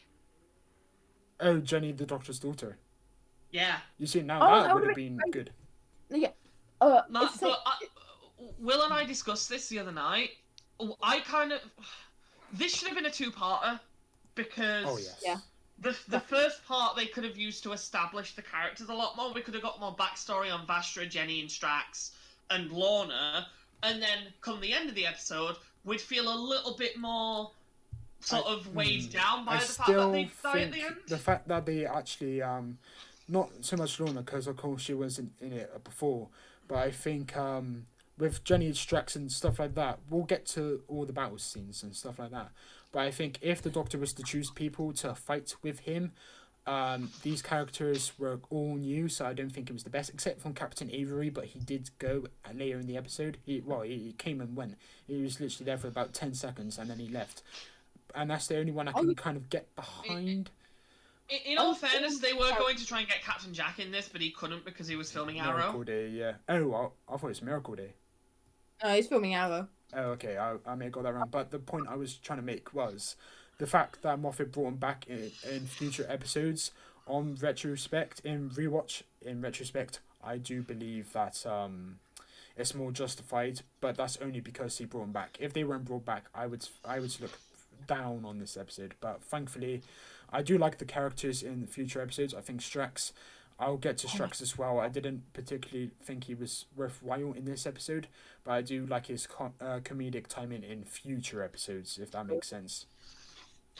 That's another one where we'll get there. But yeah. I wish every single character he'd added was pre-established. look, if he had this in mind, he was going to try and do an Avengers, bring all of these characters together. Awesome. Yeah, well, the thing about the Avengers is we knew all these characters. You try and bring characters back from previous episodes. I think it's a factor of making it a two-parter. He was probably planning this episode from a year back at least. You need to start trickling these characters into episodes up until then. Like, have every episode be Dorian was. He was in Pandorica Opens, to be fair. I'll get to Dorian. Dorian is what my biggest criticism leans on. Yeah, I think here. Worst. I think of the lot, I think Dorian was the worst addition, and there's a scene later in the episode where I think he's an absolute idiot. But I think there's one scene that I think he was strong-ish in, and then the very next scene, I think the decision to make him, to behead him and then make him walk was trying to play off as creepy, but I think that fell flat on his face. Yeah, we'll get there. We'll get there, yes. Back to the notes, chronological notes, of course. I said the quick introduction to the Headless Monks so early on into the episode does feel very forced to me, but it did allow us to meet Lorna Bucket, who was a guest character. I did like her, unlike you, Luke. And whilst we'll get into it later again, the ending for her felt very natural because of the quick and to-the-point introduction that we did get for her. See, I like her ending. She's a pre-established character. Right. I like the fact that they get the Headless Monkey introduction out of the way early on. I just wish they were better. Yeah. Like, they're serviceable, but honestly, most of my praise for the episode comes down to the character stuff. Yeah. Most of my praise for the episode comes down to the character stuff and the overall narrative it adds to the series, not necessarily the plot of this single episode as a whole. At least certain aspects, but we'll get 100%. I really like the transitions between the scenes because there was two. It was like a thing being held down, like slid down, and that kind of represented the beheading. And then there was also a transition just after that scene, where it's like a pipe bursting and steam comes out, and then the very next scene, it's like a scene, it's like a steamy setting. So I think the transitions between the two scenes worked very well. That edit was very good. That was a very great edit. Yeah. This is the scene where we introduce Vastra and Jenny, I believe, which I guess it depends on your opinion of the character, but I personally love them. I like the way they're introduced. I love Vastra's line to Jenny when he says about Jack the Ripper has killed his last or whatever, and Jenny goes, how did you find him? And she says, stringy but tasting all the same. I love that line. I think that's funny. Only Moffat would do that, and I said, man, I miss that guy. It's a great line. Sorry, Luke. Yeah, I thought, oh my, why is my cat being difficult? Yeah, I don't hate them, but they just felt like, feels like there's an episode missing of them. And we're told briefly how the Doctor met her, but it just is so underdeveloped. The thing is, I made the same note, like similar to that point, but it was like I always assumed that it was going to be referring to Cold War, about the peace treaty they made, and then like 1,000 years it's going to be alright, and I thought that was going to be like isn't like an old debt, so it's like references to that story. Okay, but yeah, okay, Andrew, you're still here. I said, Vastra's dialogue was funny, specifically the stringy but tasty or the same line. I said that. I must say, I wish Moffat was able to bring back an already established character. It would have been made more sense if Captain Jack, Gwen, Ace maybe, and of course Derek the Doorman. Only recurrent viewers of this podcast will understand that reference. Still, I'm glad Moffat made them established characters afterwards, making this battle in retrospect more plausible. Again, I said that. Vastra referring to an old day in the drawing room, I said that. Strax, I love this character, but man, I can't get past the fact that it was a good Sontaran, considering the Sontarans are so evil. At least not in this episode, at least not in the first scene. Latter appearances made me more accustomed to him, but my god, in the story, Strax wasn't that good a character in my opinion. Oh, I kind of love him in this episode. I feel like, as much as I do generally like Strax as a character, please don't come for me in the comments. I really... I'll come to you right here. I'm sure you will. I have no doubt that you will. I kind of like him in this. I feel like he's almost less over the top than he is in his future episodes in this one. And it establishes he's a nurse. I do like the dialogue that he says where he's like, I look forward to meeting you on the fields of battle where I crush the life out of your primitive human form. I do like that line. I think that's kind of fitting to what Sontaran would say. Again, it's nice that he establishes that the reason he's doing this is because it's something that the doctors put him up to, but I do wish we know what the hell it was he did to warrant having to become a nurse. Yeah. But also, I like that idea as a punishment for a Sontaran, because they are a warrior race, so the idea that the doctor made it so he had to do exactly the opposite does kind of feel like it would be a punishment of some sort. Yeah, it would still be nice to explain if it was actually... Yes, I just wish we had an explanation as to why they did that. I'll briefly state my problem with him. I don't mind him too much in this episode, but I think it just sets him on a really, really bad path to him becoming this kind of pathetic, talk big, but not actually... He's just not a Sontaran anymore. I don't know the point of him being a Sontaran past this episode. I think it's more like a appearance kind of quip. Moffat just turned the Sontarans into pussies, or at least this one. It's like there's no real. Moffat never did Sontarans for a reason, because after this episode, after Strax, he'd already just turned them into jokes. I'm looking forward to the Sontaran story in season 13. I really hope gives him he's done the returning villains better than his own villains, so in that respect I am hopeful that he does service to the Sontarans more than Moffat did, but like Strax, like I said, Luke, you were gone. I don't like him in this episode, but I do like him in future episodes, especially the snowmen. I think that's the snowmen's a really good Christmas special anyway. But yeah, Strax in this one and his death later, we'll get to it. I didn't particularly like, but let's not dwell on that. Next up, I said the entire sequence, I don't know if I'm jumping over some of your notes, but the entire sequence with Rory and River meeting is poetic in my opinion. From quippy, funny dialogue to emotional undertones to the performances. My particular favourites are River saying "Hello, Rory" in a really sad tone, and as she had hoped, Rory had to know who she was at that point. So it was like, do you know who I am? It was like, her delivery of that line was very good. My notes for this are: 1, River, how I adore you. I love River so much. I understand that she's a controversial character. I absolutely adore her. Always have, always will. I did put, this scene is all the more beautiful and poetic when you know the reveal at the end, which I do think it is, because obviously... That's the only way it's good, right? Because obviously... I think this only works with the ending. I love the line... when, because I don't know why. I've seen this episode quite a few times. I don't know why this is the first time I ever picked up on this, but I love that he tells him that she tells him that it's her birthday.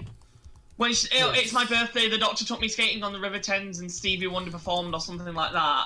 Like, that line about so good. I do like that line of Stevie Wonder performed in 18, I can't remember what the year was, and she goes, yes, but you must never tell him. I did like that. But overall... that was so funny. Overall, I love the fact that she says, oh, it's my birthday. And it only just clicked for me watching it this time, and I'm like, oh yeah! Huh! I see what you did there. Yeah. And like, obviously, and it's kind of funny because I'm going to kind of spoil something for later on. The first time watching this, I predicted that River was going to end up being Rory and Amy's daughter. So, like, the first time this aired, like, nearly 10 years ago, I remember sitting down with my sister and we were theorising, and I said that I think she's going to end up being their kid, and I was correct. But it kind of surprised me that I never picked up on this line before, because it is a massive clue at the start of the episode, but it's so subtly done that it kind of can go over your head, like it did with me for so many years. But then we get to... This is an absolutely great scene, however... I really dislike the line, the fact that he'll rise higher than ever before and then fall so much further. Yeah. I think it's really over-exaggerated, because that's not what's going to happen. Don't get me wrong, he's going to think he's won, and then, oh god, it was all a trap. Like, yes, in theory you're correct, but, like, he's done better and he's fallen further. Like, that just kind of feels a little bit overdramatic on my part. I think I made a note of that. I agree, but another note I've made about this scene is that that's a whole different birthday, implying an intergalactic threesome. I think that was a very funny line. That's a very Moffat joke. That's very Moffat. He very much tried to slip adult jokes into Doctor Who, and it does work quite well. And he did it in minisodes as well, as we've explained, and also the Clara one. Darvel's delivery of the line, "I'm sorry," is truly quite brilliant, and I think, again, Darvel, very good in this story. And again, I also really like the fact that the subtlety of why she can't be there. Yeah. The fact that, like, it doesn't really explain it until you get to the end, and then you realise why she couldn't be there, because, if she had been there, there'd have been a paradox. Yeah. Next up, I said the music is brilliant throughout this episode, and the fast beating soundtrack when Dorian is explaining the predicament to Madame Convorian in his bar is awesome and very, very sinister. I know I mentioned Dorian earlier, and don't get me wrong, later on in the episode, yes, he doesn't really do I've got issues with him from get-go. Yeah. I really like him in this scene. I can't remember the name of the actor. I'm gonna have to look it up. I know we've discussed him before. Let me double check. But I really like the performance of what is his actor's name? Let me find it. I think he Simon was Fisher Becker. That's his name. Yeah. I really like his understated performance in this first scene because, like, it's just very understated, but you completely get where he's coming from, and you get this idea that he is like this shady black market dealer who has heard all about the Doctor from all of his clients and stuff. I really like that vibe, and I think the performance works well. I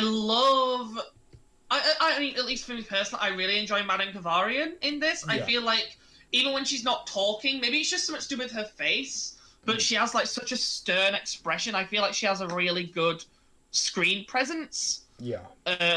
Throughout the episode, really. Especially later on in the scene between her and the Doctor, but we'll get there. I don't know if you guys would agree, but I think Dorian was bearing the wedding of River Song, which is ironic because he didn't even have a body, it was just his head.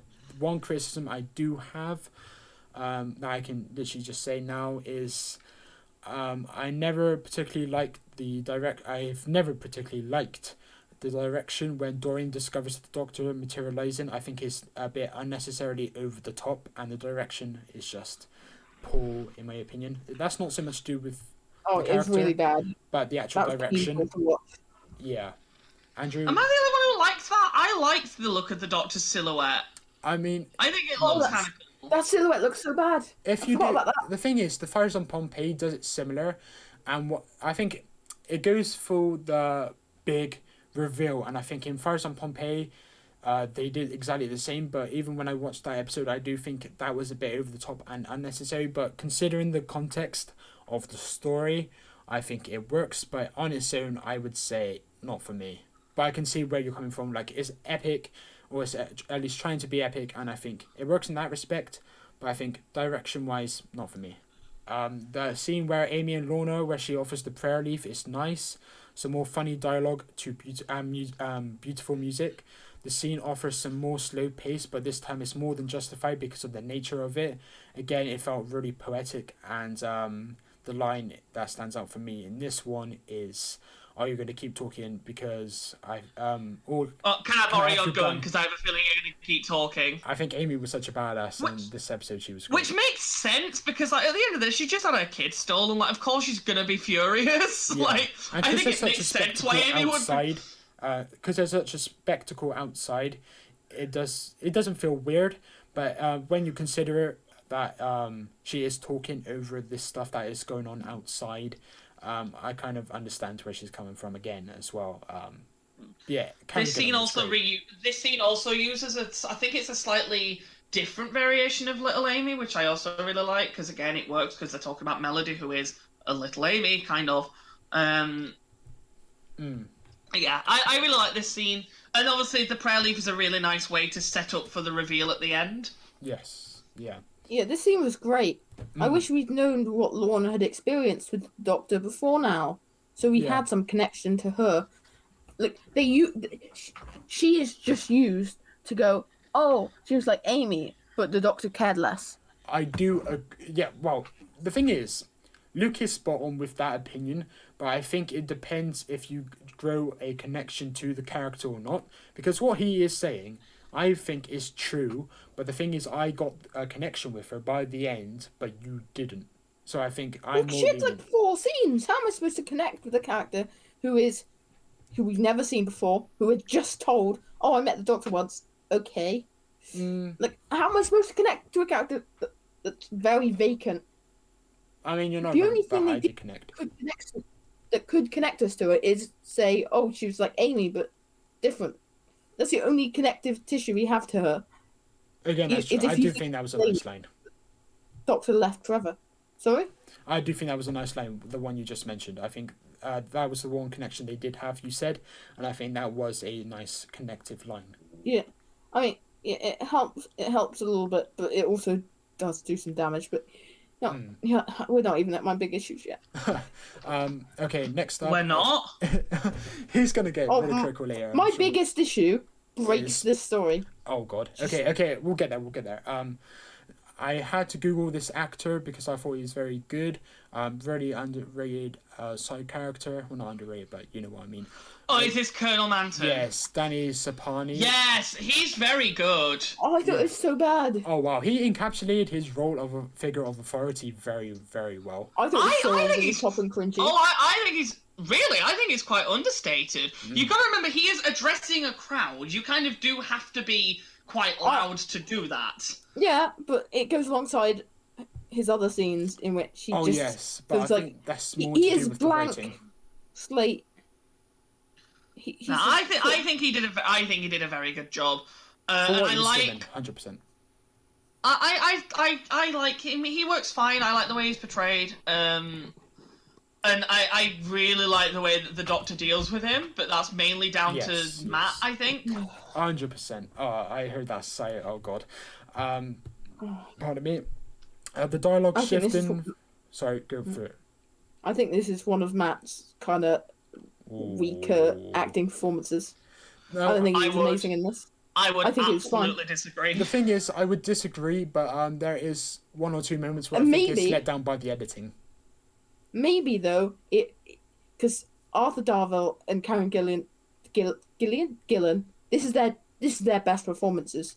And I think they overshadowed Smith. Do you like The Girl Who Waited, Luke? Yes, I do. Oh, nice. I adore The Girl Who Waited. The Girl Who Waited is without a doubt the absolute best performances by both Karen and Arthur. They really kill it in that episode. Yeah. I think that might be better. But at least this is one of their best, and I think it overshadows Smith, who is having an average day. I don't think he was incredible. I think there's some incredible moments, but there's some bits where he's. I love Smith's ability to swap emotions on the fly. Oh, 100%, I think he's very good at that. Yeah. I'm getting goosebumps now just thinking about that damn scene. I love it. But we have the speech with Colonel Manton, and then we have the reveal of the Doctor, which like the way that's played. Yeah. But everyone saw that coming. That was the most obvious. I know it's obvious, but it's still I still like it. There's a smile on my face when it happens.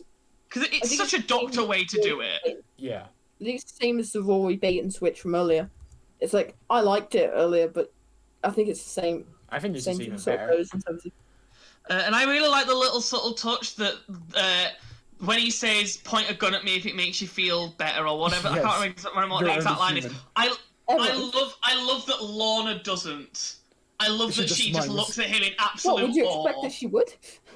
No, but I like the touch that she doesn't, because it's true to her character. Maybe that it focuses on her smiling. I like the smile more than I like the actual action.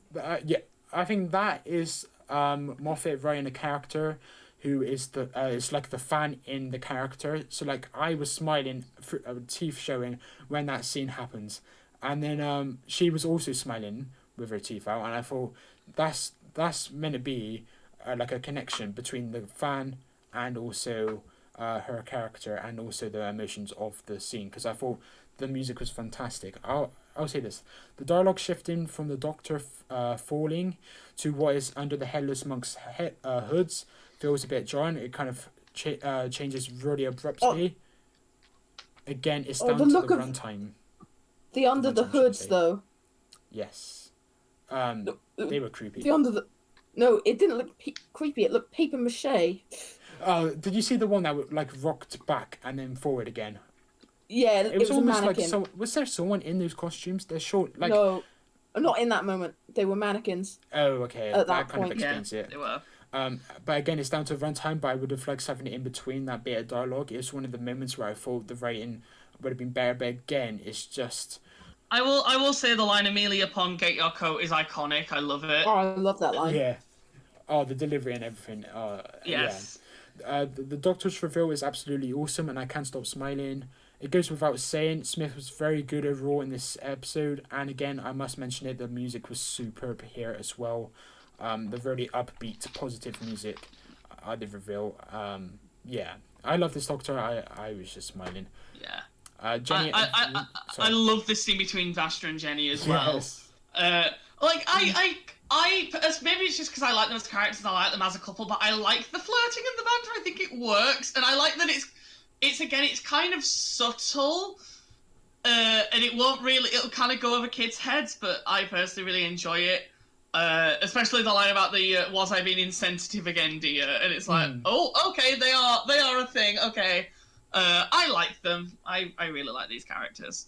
And that kind of built up to Vastra killing the bloke with her tongue, which is another nice utilization of that feature of the Sontarans. But not a drop of blood shed. Except that one guy that you just killed with your tongue. I did have a problem with that line because, as you just said, one, she did just kill someone with her tongue. Two of the men died to the headless monks, so it's kind of like I wouldn't say not a drop of blood spilt, Vastra. There are 3 dead people at least right now. Yeah. With a crew of 20, they said there was a crew of 20, which was stupid because there's more than 20 people in the assembly thing. I think that was there's a difference between the that's the military, not crew. The crew. Oh. But I see where you made that mistake. Talking about the militants, I did say the Doctor tricking the militants about the headless monks was brilliant, but I'm not too keen on the echoey voiceover from Smith. Like, it's not Smith, it was actually the editing, and a similar note comes up later. After I'll mention it now because I want to know what you think. But the moment where the Doctor says "I'm so sorry," it kind of echoes and distorts the way he says it, and I think it was a weird editing choice. Oh, I've noticed it every single time I watch it. It's another not bad, but it's just like it irks me. I would say the way they edited the voiceover in this one and also at the end. It kind of annoys me, but the scene about tricking the militants about the headless monks, and then the Colonel Manton regaining control, I really liked it. Yeah, I like the fact that he was actually kind of smart about that, rather than going in all guns blazing. He actually managed to regain control of his troops, which was actually quite a smart move. Yeah. I do personally quite like that. I thought the "We Are Not Fools" chant was so cringy though. I disagree just because it's kind of a display of... It's kind of showing to the headless monks that they're not aggressive, they're not going to attack them. Yeah. I think it's fine. I kind of see what you mean. I think they do it maybe a couple too many times, but for the most part, it's fine, it works. And then, boom, I said, the Moffat era shenanigans come into play and retreated to some awesome alien reveals. I did say it was awesome because I did think the music makes this scene. And I literally next line was alongside an excellent I'm pretty sure it's I Am the Doctor that plays here, I think. Yeah, I love this song whenever it plays. It's a great piece of music. Probably one of Murray Gold's best. I don't mind the use of the previous aliens. It's nice to see the Silurians. It kind of makes sense because Vastra's there. The Jadoon, okay, I guess. I think the main thing is I don't understand why the Jadoon would turn up unless they were committing a crime, but I guess they did kidnap someone, so there's that. However, the appearance of the World War II fighter pilots, can they fuck off, please? They're stupid. They're a stupid idea. They were stupid in Victory of the Daleks, and they're stupid now. They just added lasers to a bloody Spitfire, and they're just yeah, sure, fine. And they can take out the shields. I hate that, but I don't like them. I don't know why you couldn't have used something else. I don't like them. They didn't work in Victory of the Daleks. They don't work now. Again, I'm going to be another outlier here, and I'm going to say Smith on the overcall when talking about Danny Boy. I love that. I think it's one of Smith's best moments from this scene. And I also said Smith pretending to be a plane at the end of that bit is so fun. And the scene itself on the planes is crazy Doctor Who-ness, I said. Of course, they return from Victory of the Daleks, where the ability for them to fly in space is explained. But I understand the criticism, but I think it's just crazy Doctor Who-ness. There's far worse stuff out there. I do like the moment of the pirates appearing, though. That works quite well. The pirates? Oh, yeah, the girls in the black spot guys. Yes. The kid and the... Yeah, even though they were only there for 5 seconds, I really enjoyed that bit. I'm glad they came back. Yeah. I like cameos like that instead of the out of nowhere ones we got. Yeah, and apparently that was going to be Captain Jack coming from that elevator shaft if it was in fact him, but they had to stand in for Captain Jack because he couldn't be there, as you guys said earlier. Actually, I've got it written here. This would have been the perfect episode to bring back Mickey and Martha. Yes. I think this is... I think they slot right into this episode instead of any of the side characters. I agree. I'd be happy with Martha and Mickey coming back. Yeah. Because I think that would just be... Because they're working with Torchwood or someone supposedly, and if the Doctor just roped them in and you kind of... Even if they were only in for like a minute of screen time, I think it would have been great. 100%. Then I believe this is the scene where the whole Colonel Runaway speech happens, which... Just before that, do you want me to catch up? I've got like 1 or 2 notes. Yeah, go on. I said, Rory getting his baby back from Madame Kavorian is another dark scene, and Gold Skull doesn't even help it, despite being amazing in itself, since Starville and, well, I hate to say it, Barber, because of all her controversies, both put in sinister performances in that exchange, and I thought that scene worked very well. What controversies? She supports J.K. Rowling, and she very much supports her and also her views. But, that's what I'm trying to say. I know, it's another one of those kind of moments where it's like you have to separate the art from the artist, yes. That bugs me because I really like her in this episode and I was going to praise her later and now I don't really know if I want to. Yeah. I mean, she's a good actress. I'm not going to take that away from her. Her performance, but the performance in this wasn't bad. As Andrew said earlier, I thought she was she was very sinister. Her appearance, her whole demeanor, she could play that sinister character very well, and she has some sinister views, so it kind of goes hand in hand. Smith getting properly angry. Now, this is the scene, Andrew. Do you want to lead on this scene? I'm really intrigued to know what you have to say about this one. Oh, I love this. I love the back and forth between the Doctor and Kavarian. I really like the line, you probably know the one it's going to be, but where, what was it? The line about good men have too many rules. Yes. And he says, good men don't need rules, now is not the day to find out why I have so many. I love that. Matt's delivery is so good. Matt is so brilliant in this entire scene. Agreed. I love how his anger and his frustration builds as he speaks. It's a really nice ramp up of the tension, and I really like that once he's done, his response to his emotions is, I really don't know what's going to happen next. Yeah. Like, even he's not sure how he's going to react because he hasn't been like this as this incarnation. Because he is the Doctor. Really he just is an angry guy as a character. And I was like, I believe this is the first real time since Flesh and Stone that he got really angry. And him being seriously angry is great, but Smith being Smith, he cannot hold it and opts for movie eyes. I don't know if you noticed the eyes, he moved them around a bit. Like, he was really confused about how to, like, that's not a dig at the actor, that's just saying that's what the Doctor is. He's like not an angry person at heart.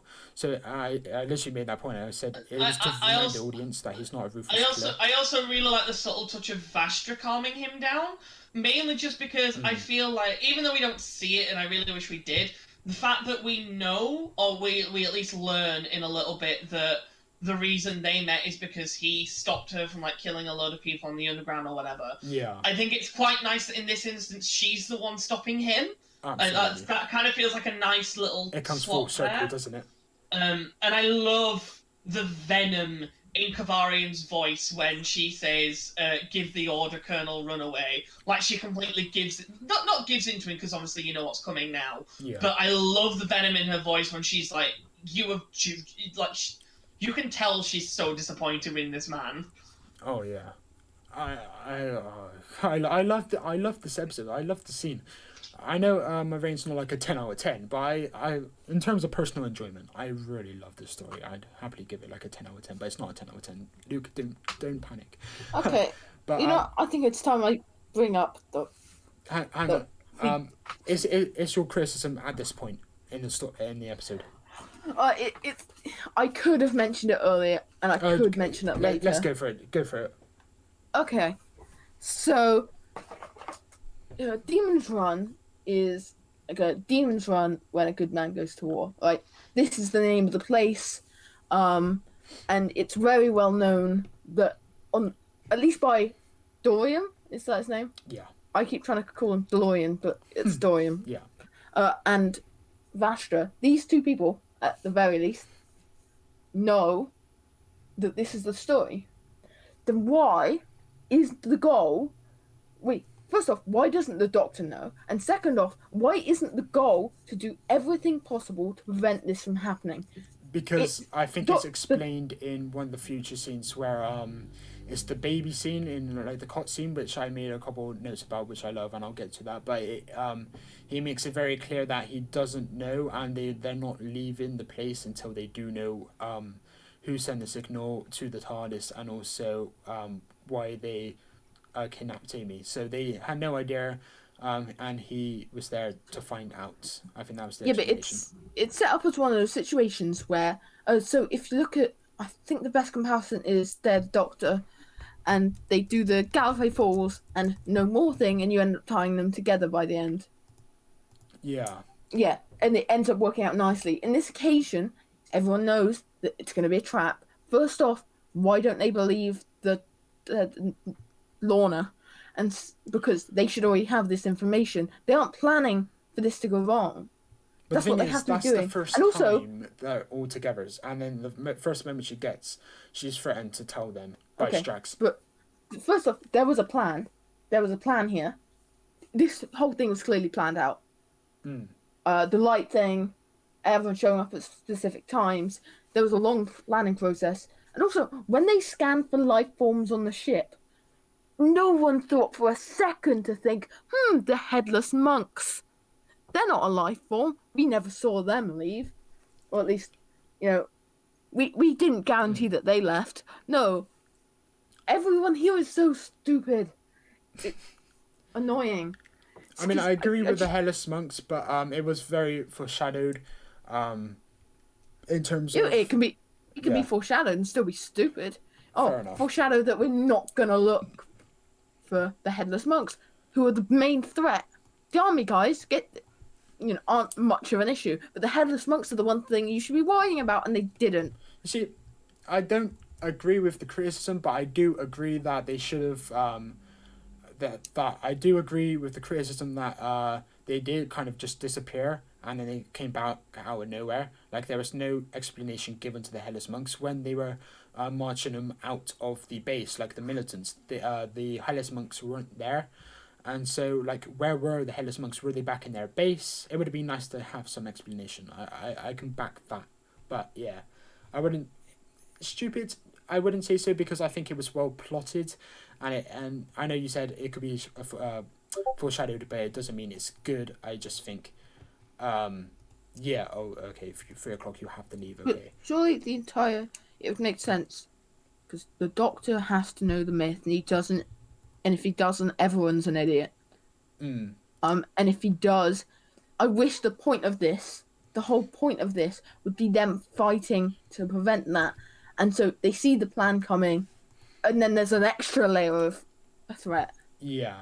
I wish there was like another layer of issues, because then that would kind of solve some of it. Agree. But instead, it's very easy plan by. You would agree that Vastra's it needed point. to be a 2-part, right? It needed to be far more fleshed out. Yeah, Andrew, are you back? Yeah, that's why I put it in the text chat. Oh, whoops! I'm looking on my notes. Cool. Smith delivered the lines very well in the scene, and his reaction to Madame Kavorian's "Good men have too many rules" line was superb. Sapani staring at her was being slightly blurred in the background, in contrast to Smith airily looking over his shoulder. It's a brilliant piece of direction and acting from both. The entire scene with Amy and Rory reuniting is nice. It then becomes a great scene when Smith comes in and reacts to them both kissing. I love that. The Doctor looking out the window. Oh, sorry, Andrew, go for it. It also, like, I love this scene. Amy and Rory. I've made it very clear that Amy and Rory are my favorite companions. I adore their dynamic. Yeah, I agree. I love this scene. It's so good. Their chemistry is impeccable. The music choice is phenomenal. They use Amy in the TARDIS, and then later on they go into Sad Man with a Box once 11 comes in, which is also... I like that because it's very reminiscent of the end of the Big Bang, which this scene kind of is, because it's like the Doctor and Amy sort of reflecting. Yeah. And Amy's theme also gets played as well, which was originally used in The Beast Below. Amy's theme is beautiful. Actually, I really love the use of Amy's theme because... Sorry, a bit of a music tangent. Amy's theme is in the key of F major, so it's actually quite upbeat and positive until it twists later on, but about like halfway through, 2/3 of the way through, it turns dark and goes... I want to say it goes into C sharp minor, but I may be wrong, I'll have to double check. And it really works with what the story's trying to go for, because obviously... This is the whole part of like, oh, the Doctor won, but everyone's been like, or at least Vastra and Dorian are like, no, this was too easy, something's wrong. And this sort of helps to reinforce, it sort of gives you a hint that, that something sinister's, like, something isn't quite right here. Can we all agree that Marigold is fantastic, and his score in this was fantastic, he really is. As well? Luke? Yes. Of course. I'd say so. He's one of the biggest positives out of the entire RTD and Moffat era. He was consistently really good composer. And his music in this episode showed all the emotions. It covered everything. I love the little bits of dialogue between between the Doctor and Melody as well. The fact that he can understand her is kind of adorable and really funny. And again, fitting with this Doctor. Yeah. Then we get the whole bit with the cot, which... I like the look of the cot. I think it works. However, the line "it's mine" and the fact that they draw it out as if he's saying that the baby is his again bugs the fuck out of me. Same. Yeah. Like you've already done the whole "are the Doctor and Amy a thing" joke once this episode. We don't need it again. We don't need it again in the show. Period. After that, and the thing, I think Luke's criticism. I'm just hyperphrasing here. Luke, feel free to chime in and say, no, Will, you're chatting on your ass. But I think the example of Smith badly acting is the scene where he's explaining when Amy and Rory were first in the TARDIS. So I would agree with that. It was a bit less good than the other stuff. I also think, just before River shows up, I think there's issues there as well with his acting. We'll get there. We'll get to that bit because I might not. I really like the scene where he realizes when Amy and Rory are first on the TARDIS, because it's meant to be quite funny and played for comedy. The fact that because obviously he doesn't know. Well, he does know. He just doesn't really. He's quite socially awkward, so he doesn't really talk about the intricacies of human relationships. And the fact that he clearly gets so uncomfortable with the idea of Vastra being like, well, they clearly, when did they... I'm going to be prude here. When did they fuck? Because they clearly did and made a baby, and she's part-time Lord. How could this have happened? And I really like the way that he sort of fumbles along. Yeah. All explaining, it was all sexy fish vampires and this and that, and then the whole universe was destroyed, and then it was all reset. And then blah, blah, blah, blah. So really, the first night that they were together in this version of reality was, and then he realises and pauses. I like that. I think that works quite well. Especially because it gives the audience a moment to go, when you realise that, it was their wedding. And then at least for me, when I was watching it the first time, that's when it clicked to me. I was like, okay. I like that. That pause works for me just because, again, it gives the audience a moment to catch up on what's about to happen. And it was the music as well. He goes, It's like the way that the music cuts out as when he realises. Yeah. The thing is, I just want to say as well, just in terms of this scene, I really like Vash's chemistry with the Doctor, which again kind of makes me wish that we'd have seen them together more, because I think they bounce off each other quite well. Oh, I've just realised something. What's up? If we're talking about this scene where they're having this chat and the first place ever conceived was on the TARDIS, you know, it'd be really, really easy just to pump out a load. Pump out a load of half-time lords. If you could regenerate just by mating in the TARDIS, that's well, no, because it was specifically the TARDIS in flight. That was the specificity of it. Yeah, it was specifically the fact that it was during the Time Vortex. It would not be hard to repopulate a world of half-time lords, not just whole-time lords. Yeah, but that's not a difficult thing. Yeah, then you've also got to think that apart from, in fact, the only other couple I can think who've been on the TARDIS that comes to mind is Ian and Barbara. Like, we've never really had that. My point is, it's still possible. Come up. Yeah. No, you're not wrong. I'm not disproving that. I'm just saying, obviously, the reason it's never happened before on the show is because the only other couple we've really had is Ian and Barbara. And this is the 60s. I very much doubt they were going to make a joke about that in the 60s. Yeah. You know, there's I'm sorry, I just hit my mic. No worries. There's multiple TARDISes on Gallifrey. Surely that you could have a backup plan. Yeah, but how often is a human going to end up on Gallifrey? Is it necessarily just between two humans though? No, but then again, who else is going to get a TARDIS? Like, who else is going to get to Gallifrey and get a TARDIS except a Time Lord? Guys, we are digressing on this point. So yes. No. This is the actual problem I have. Oh, okay. They just made it real easy. Sure, it's not been done often, or it's only been done once. But this is a possibility, and that is an issue. I don't think it's an issue, but okay. I mean, I agree, because I do think it was a bit too easy an explanation to that, and I'll get to it. It's like we have jumped forward, but I'll quickly run through. The Doctor looking out the window. Before we finish, there was a note here. Do you guys know the in-joke about why the Big Bang is called the Big Bang? Yes, because they banged in the TARDIS on that day. Yeah. And then Moffat purposely made it like that. It was an in-joke. One, it's to do with because they do cause Big Bang 2 in the episode, but it was also an in-joke about the idea that he knew that this was the night that River was conceived, so he named it almost as a really lewd joke as well, which I love personally, because it's such a Moffat thing to do. Yeah.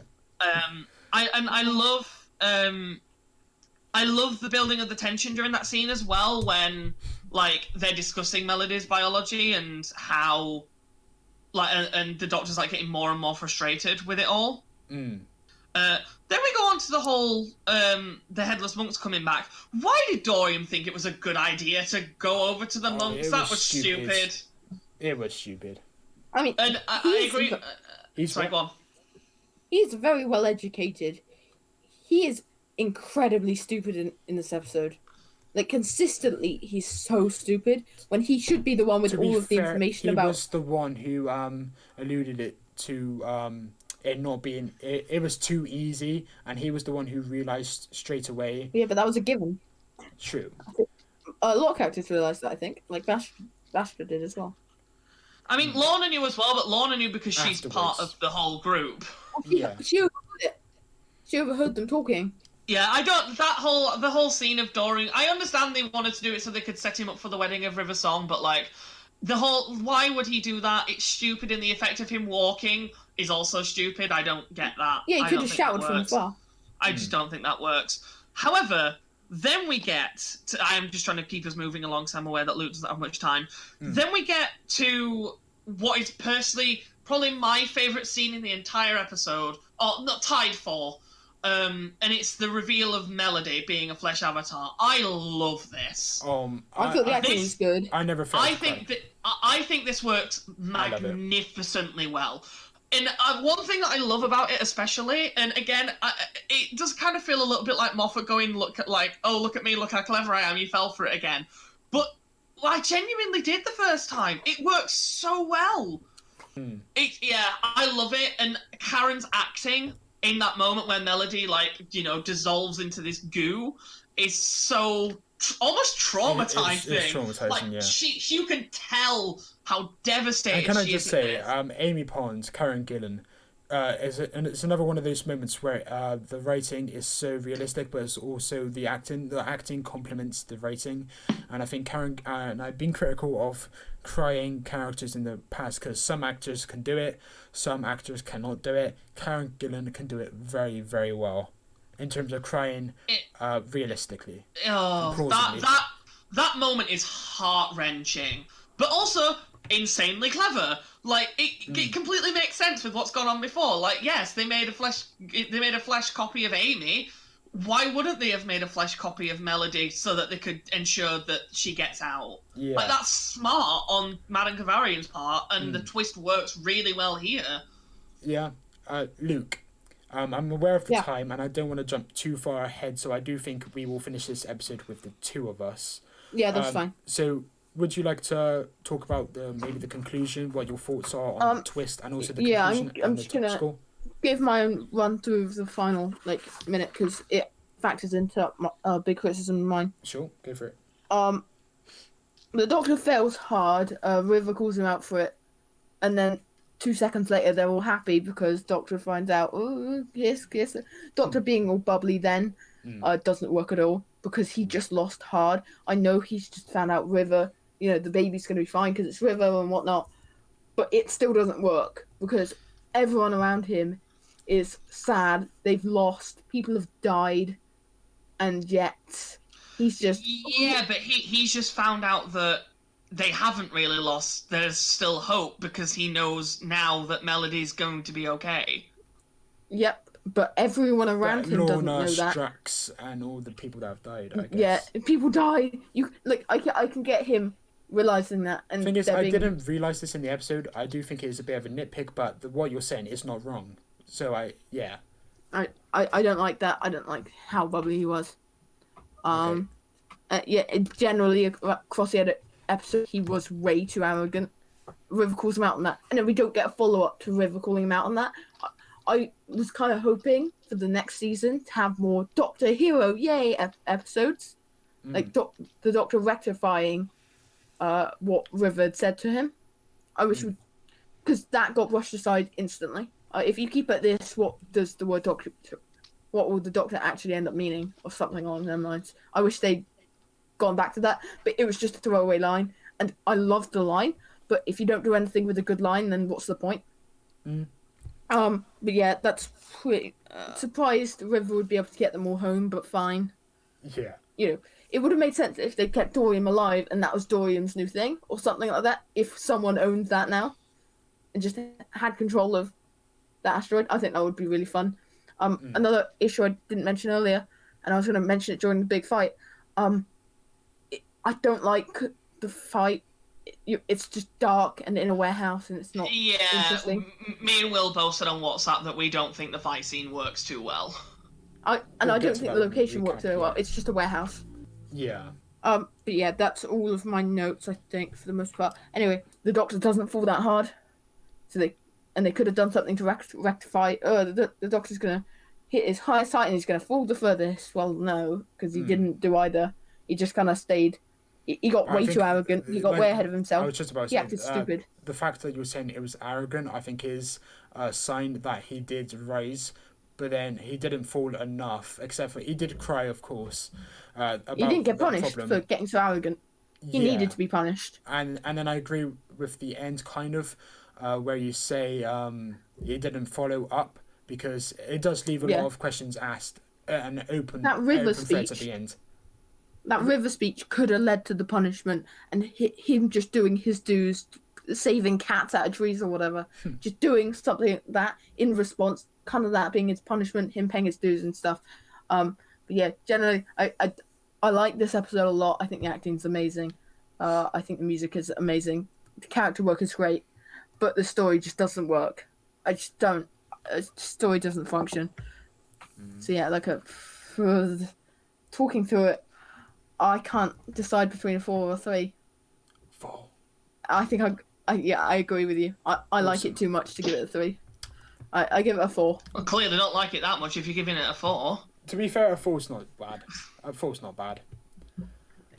It literally is. That is what it's like. Not great. You said you really like the good. story, and then you said all the characters. I like it. I can like it, but think the entire plot is broken.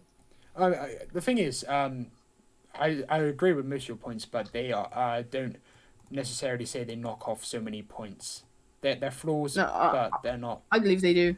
Fair enough. It's your opinion. These issues. Yeah, sorry, I'm with Will on that. I don't understand how the flaws you've pointed out warrant that drastic. I'm aware you have to go. So can I just quickly plug?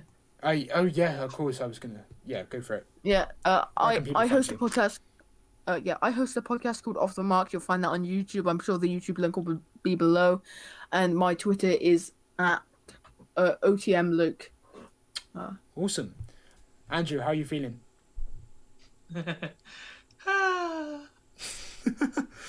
It's so weird hearing so many wrong opinions. No, it's his opinion. He's entitled to have it. Opinion, it's just I don't understand how he's come to those conclusions. I also don't understand how, at least what I heard, warrants a 4. But you know what? Fair enough. I agree with the latter. I do agree with quite a few of the points he made. But he was so positive about it in the conclusion that I don't know how it drags it down by 6 points. Yep, exactly. But the criticisms he had were fair, but I did say several times they were nitpicks at times, and they don't take away that much. That's why my score's not like a 10 out of 10, because it is flawed. It came across to me like they were looking for things to, like, argue about, or looking for things to disagree with, rather than just watching it and sort of... enjoying it. Yeah, and seeing how they felt. It kind of felt like they were very much looking... I think they knew they were going to give it a low score, so they were looking for stuff that they could, like, pin that against, but... Yeah. Oh, well. So, I'm down to record for another 20 minutes, just to... Yeah, we should be able to whiz through this quite quickly. Yeah. So, yeah, I mentioned that I love the reveal of Melody not being real. That's a really good reveal, and it does save what is otherwise a very mediocre battle sequence. It's fine, I guess, but Doctor Who doesn't really do big battles that often, and this one just doesn't fully work. Maybe because it's more swords than it is, like, just blasters, but yeah, it doesn't work great, but it's fine. I do kind of want to know what happens to the Headless Monks. Like, do they all get killed? I don't know if that's really made... Yeah, the battle scene doesn't work that well, but it's fine, I guess, and it is luckily cut with the reveal of Melody not being real, which is so well done and very well acted by Karen. Yeah. The deaths of Strax and Lorna don't feel as impactful as they're meant to be. Lorna's is definitely more impactful than Strax's. However, I think it would have been better if... And I agreed with Luke on this. I feel like we should have had instances of getting to know these characters before this episode. Or at least have it be a 2-parter, and then we could have established them in the first part. Yeah. However, a lot of stuff needed more than the runtime it was given. Yes. I do like the line, "I'm nearly 12," though. That's actually quite sad. And then I love the Doctor pretending to remember Lorna. That, like, because it's so in character with him. Yeah. Like, he doesn't want to let her down, but he also doesn't really know how to lie, I guess. I don't know. I think that works really well. I think it was very much more characteristic of the Doctor. It shows how flawed he can be. Yeah. But yeah, I really like that scene, and I can't remember the actress who plays Lorna Bucket. I really should look her up, because I know she's in a series of Line of Duty as well, which I love. But I do... let me look it up. Lorna Bucket. I think she was a decent enough character. I connected with her. I know Luke didn't. Don't know about you, but I said her reminiscent about the Gamma Forest was beautiful. Both. Yes, I did Google. It's Christina Chong. Christina Chong. Yeah. She was in a good performance here. I like her in this episode. And Matt Smith were great in the scene, especially the latter. I think his exchange with Vastra about his companions being brave was such an amazing heartfelt moment. I love that scene. And then River shows up and just completely steals the entire episode, pretty much. Yeah. I adore Alex Kingston. I think her acting is phenomenal here.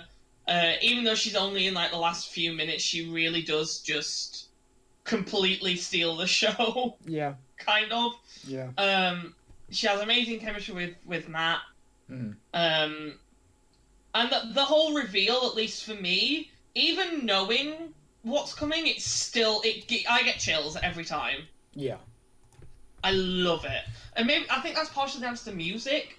Because we get the tracks Tell Me Who You Are and Melody Pond, which are both in the Series 6 soundtrack. I love them both. But they work really well to ramp up the tension and the mystery of who is River.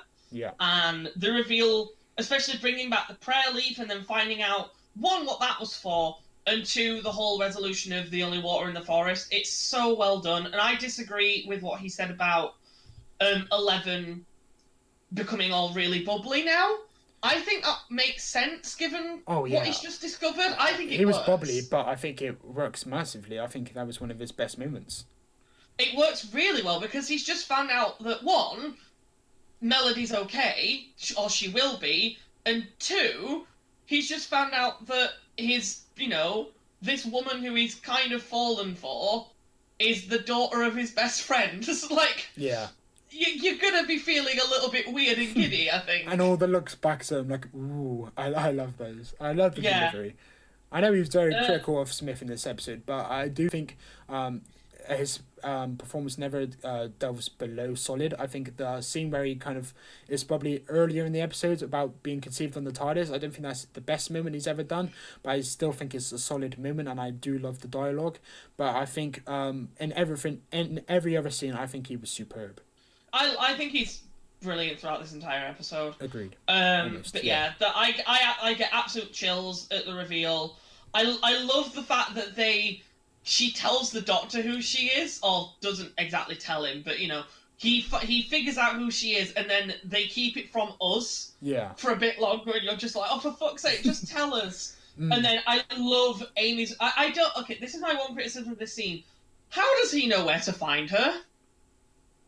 Because he says, I know where to find your daughter, and on my life she will be safe. And I'm like, how do you know where to find her, though? True. You weren't told where she is. He knows that she grows up to be healthy, but I kind of get that as well. But yeah, he knows that she's going to be okay, and it makes a big deal of that in Let's Go Halo that not a big deal, but they make a point of it that he doesn't know where she is.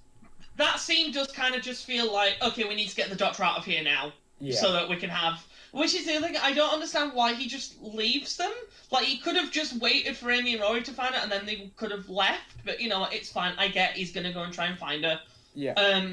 Then I love Amy's reaction to basically just being done with this bullshit of just picking up the gun and just walking over to River and being like, tell me what the fuck you told him, or I will shoot you. I think Darvel, Karen especially, and...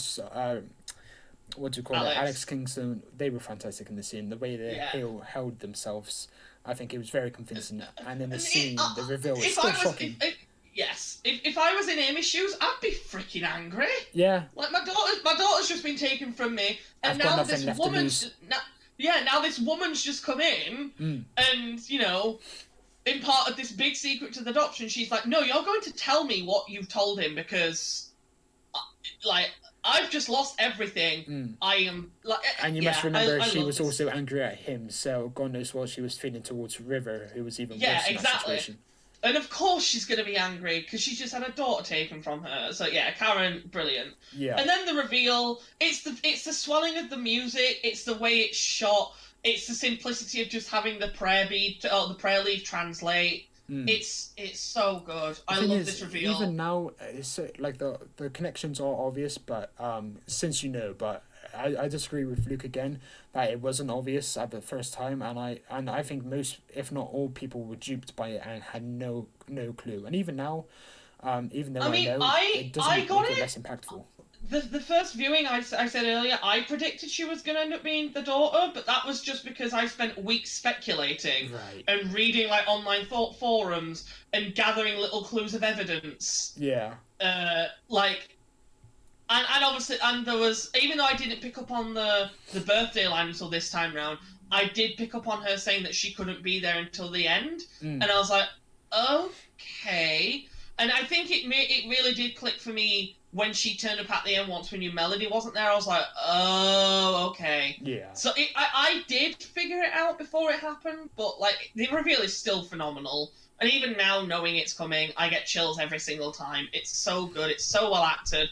I love Alex Kingston's delivery of the whole thing. Yeah. The only thing that I have an issue with in terms of this bit of dialogue, maybe it's just me that's noticed it, but on the line, and I know that, the audio seems different. It almost feels dubbed.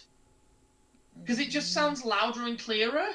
Oh, I think I've noticed this before, but I didn't notice it this time around. But I agree with you because I noticed it before. Okay, it's just one of those moments that you notice something, yeah. I've noticed it pretty much every time. Right. And I love the look on Alien Rory's faces of just like, what the fuck? Yeah. And then the music just kind of goes, and then the title card comes up saying, the Doctor will return, and it's just like, holy crap. This is, at least in my opinion, one of the biggest plot twists in Doctor Who. Oh, absolutely. It's so good. Yeah. It's one of the biggest, most impactful. I don't know who could watch this and think that is not impactful, that is not good. But there we go. It's still a great twist. I didn't predict it the first time around, but hey, I loved it. Even the thing is, I'm just dumb because in the series 10 finale, I knew John Sim was going to return. He was even in the Next Time trailer, but I still didn't connect the caretaker in that story to being John Sim. And looking back, it's so obvious again, but I just didn't know at the time. I couldn't put two and two together. I really wish they hadn't spoiled that John Sim was going to reappear as the Master, because that would have been such a good twist. Yeah, and I don't think many people would have realised until someone's former Prime Minister, and that was when Missy realised, and I think if it was left till then, oh my god. And John Sim was rightfully really angry about that. Was he angry about the reveal being spoiled? Yes, yeah. Oh, I didn't see that, I don't think. Yeah, because he was moaning about having to be under heavy prosthetics, and then it all go out the window because it was revealed months before. But, like, that's not Moffat's fault or anything, that's just the BBC. That was just a leak. For whatever reason. Like that. Yeah. Anyway, do you want me to give my conclusion? Yes, let's run for the conclusion. Okay. I'm starving. Whilst the grandeur of this story may have been overblown, A Good Man Goes to War is still an incredible 50 minutes of television with perfect pacing for the amount it had to do within its 50-minute limited runtime, constant underlying tension and spectacular performances pretty much all around. I have a few niggles, but overall, it's almost perfect. With two of the best plot twists in Doctor Who history that are revealed brilliantly, alongside amazing writing and direction, as well as phenomenal music to go along with it. This is a truly great episode, 9 out of 10. I'm so glad you gave it that, because I'm so glad I got you in particular on, because if Michael was here, the average would be about 4 or 5. I completely agree. Oh, does Mike not like it? Does Mike not like A Good Man Goes to War? I think he gave it a 5.5. Fair? Yeah. It's not a 4. Well, I'm looking at this average now, including my score, and ouch. It's far from our score anyway, I would say that much. My conclusion is a fast-paced extravaganza of an episode. The decision to cast an entire new cast to fight alongside the Doctor didn't feel particularly natural. However, in retrospect, considering we got to know these characters more afterwards, it does feel a little bit more justified. This is Time of the Doctor done right. Both have so much to unpack in 45 minutes, but A Good Man Goes to War balances it well enough to the point that it doesn't feel disappointing, rushed, or convoluted. And it's so watertight that it doesn't feel convoluted anyway, which is a common criticism of other Moffat stories. I think Moffat, Gold and Smith were on top form with this one. Moffat gave us some very, very good dialogue throughout much of the episode. Gold gave a thrilling, vastly varied musical score to be in line with all the different emotions that the episode gave us all too well. And Smith delivered his anger, stature and distraughtness very well. It was never boring and maintained a subdued pace with an intense emotional rush with the common fantastic line and strong acting from all involved. It's not perfect, and I did dabble between the 8 and 8.5 mark, but with the God Complex, I may underrate it and kick myself next week. I don't think people will mind, since I've already stated that I really enjoyed the story. I'm giving it an 8.5 out of 10, which brings the average to a 7.2 out of 10 when rounded up. It's not that low, but question, just because I'm pretty sure this was one of the episodes that got taken down by YouTube for whatever bloody reason they decided to do that. What did God Complex end up with? Because I can't remember. A 7.3. What were the 3 scores? Mike gave it an 8, I gave it a 7, and Dark Sonic gave it a 7. And then the next week, I literally watched it, and I wanted to give it an 8. I'd give it a damn 9. I think the God Complex is awesome. It's very good, I know. It's so good. Yeah. Speaking of episodes with really good guest characters, God Complex has brilliant guest characters. Yeah. In my opinion. Anyway, we're not talking about the God Complex. That one's been done already. Yeah. I need to go in this 2 minutes, so I'm going to quickly wrap this up. But before we do, I do have the scores from the leaderboard I did and also the individual scores. So, of course, I did the school leaderboard, and 8 out of 10 or higher got 10 people, 10 votes. 6 to 7.5 got 10 people. 4 to 5.5 got 2 people. And 0.5 to 3.5 got 0 people. So, in terms of bad scores, nobody thought it was bad except for Luke and 2 other people who gave it between a 4 and 5.5. But I attribute that to mediocre anyway. Individual score wise, Michael gave it a 5.5. Mario Bowser gave it a 10 out of 10. Mid Carter J gave it a 3 out of 10. Coach Brian gave it a 10 out of 10. Timeless Tyler gave it a 5.5 out of 10. G-Man gave it an 8 out of 10. Doctor Who Fan J gave it a 218 out of 10. I don't know what he was doing, like 218. He said, see what he did there. I don't understand. You laughed. What does it mean? I don't bloody know. I'm confused. He literally said, see what he did there. And I thought, no. University gave it a 6. Thomas Murch gave it a 9. Alex Biddleston gave it a 7.5. And Game Troller Prime gave it an 8.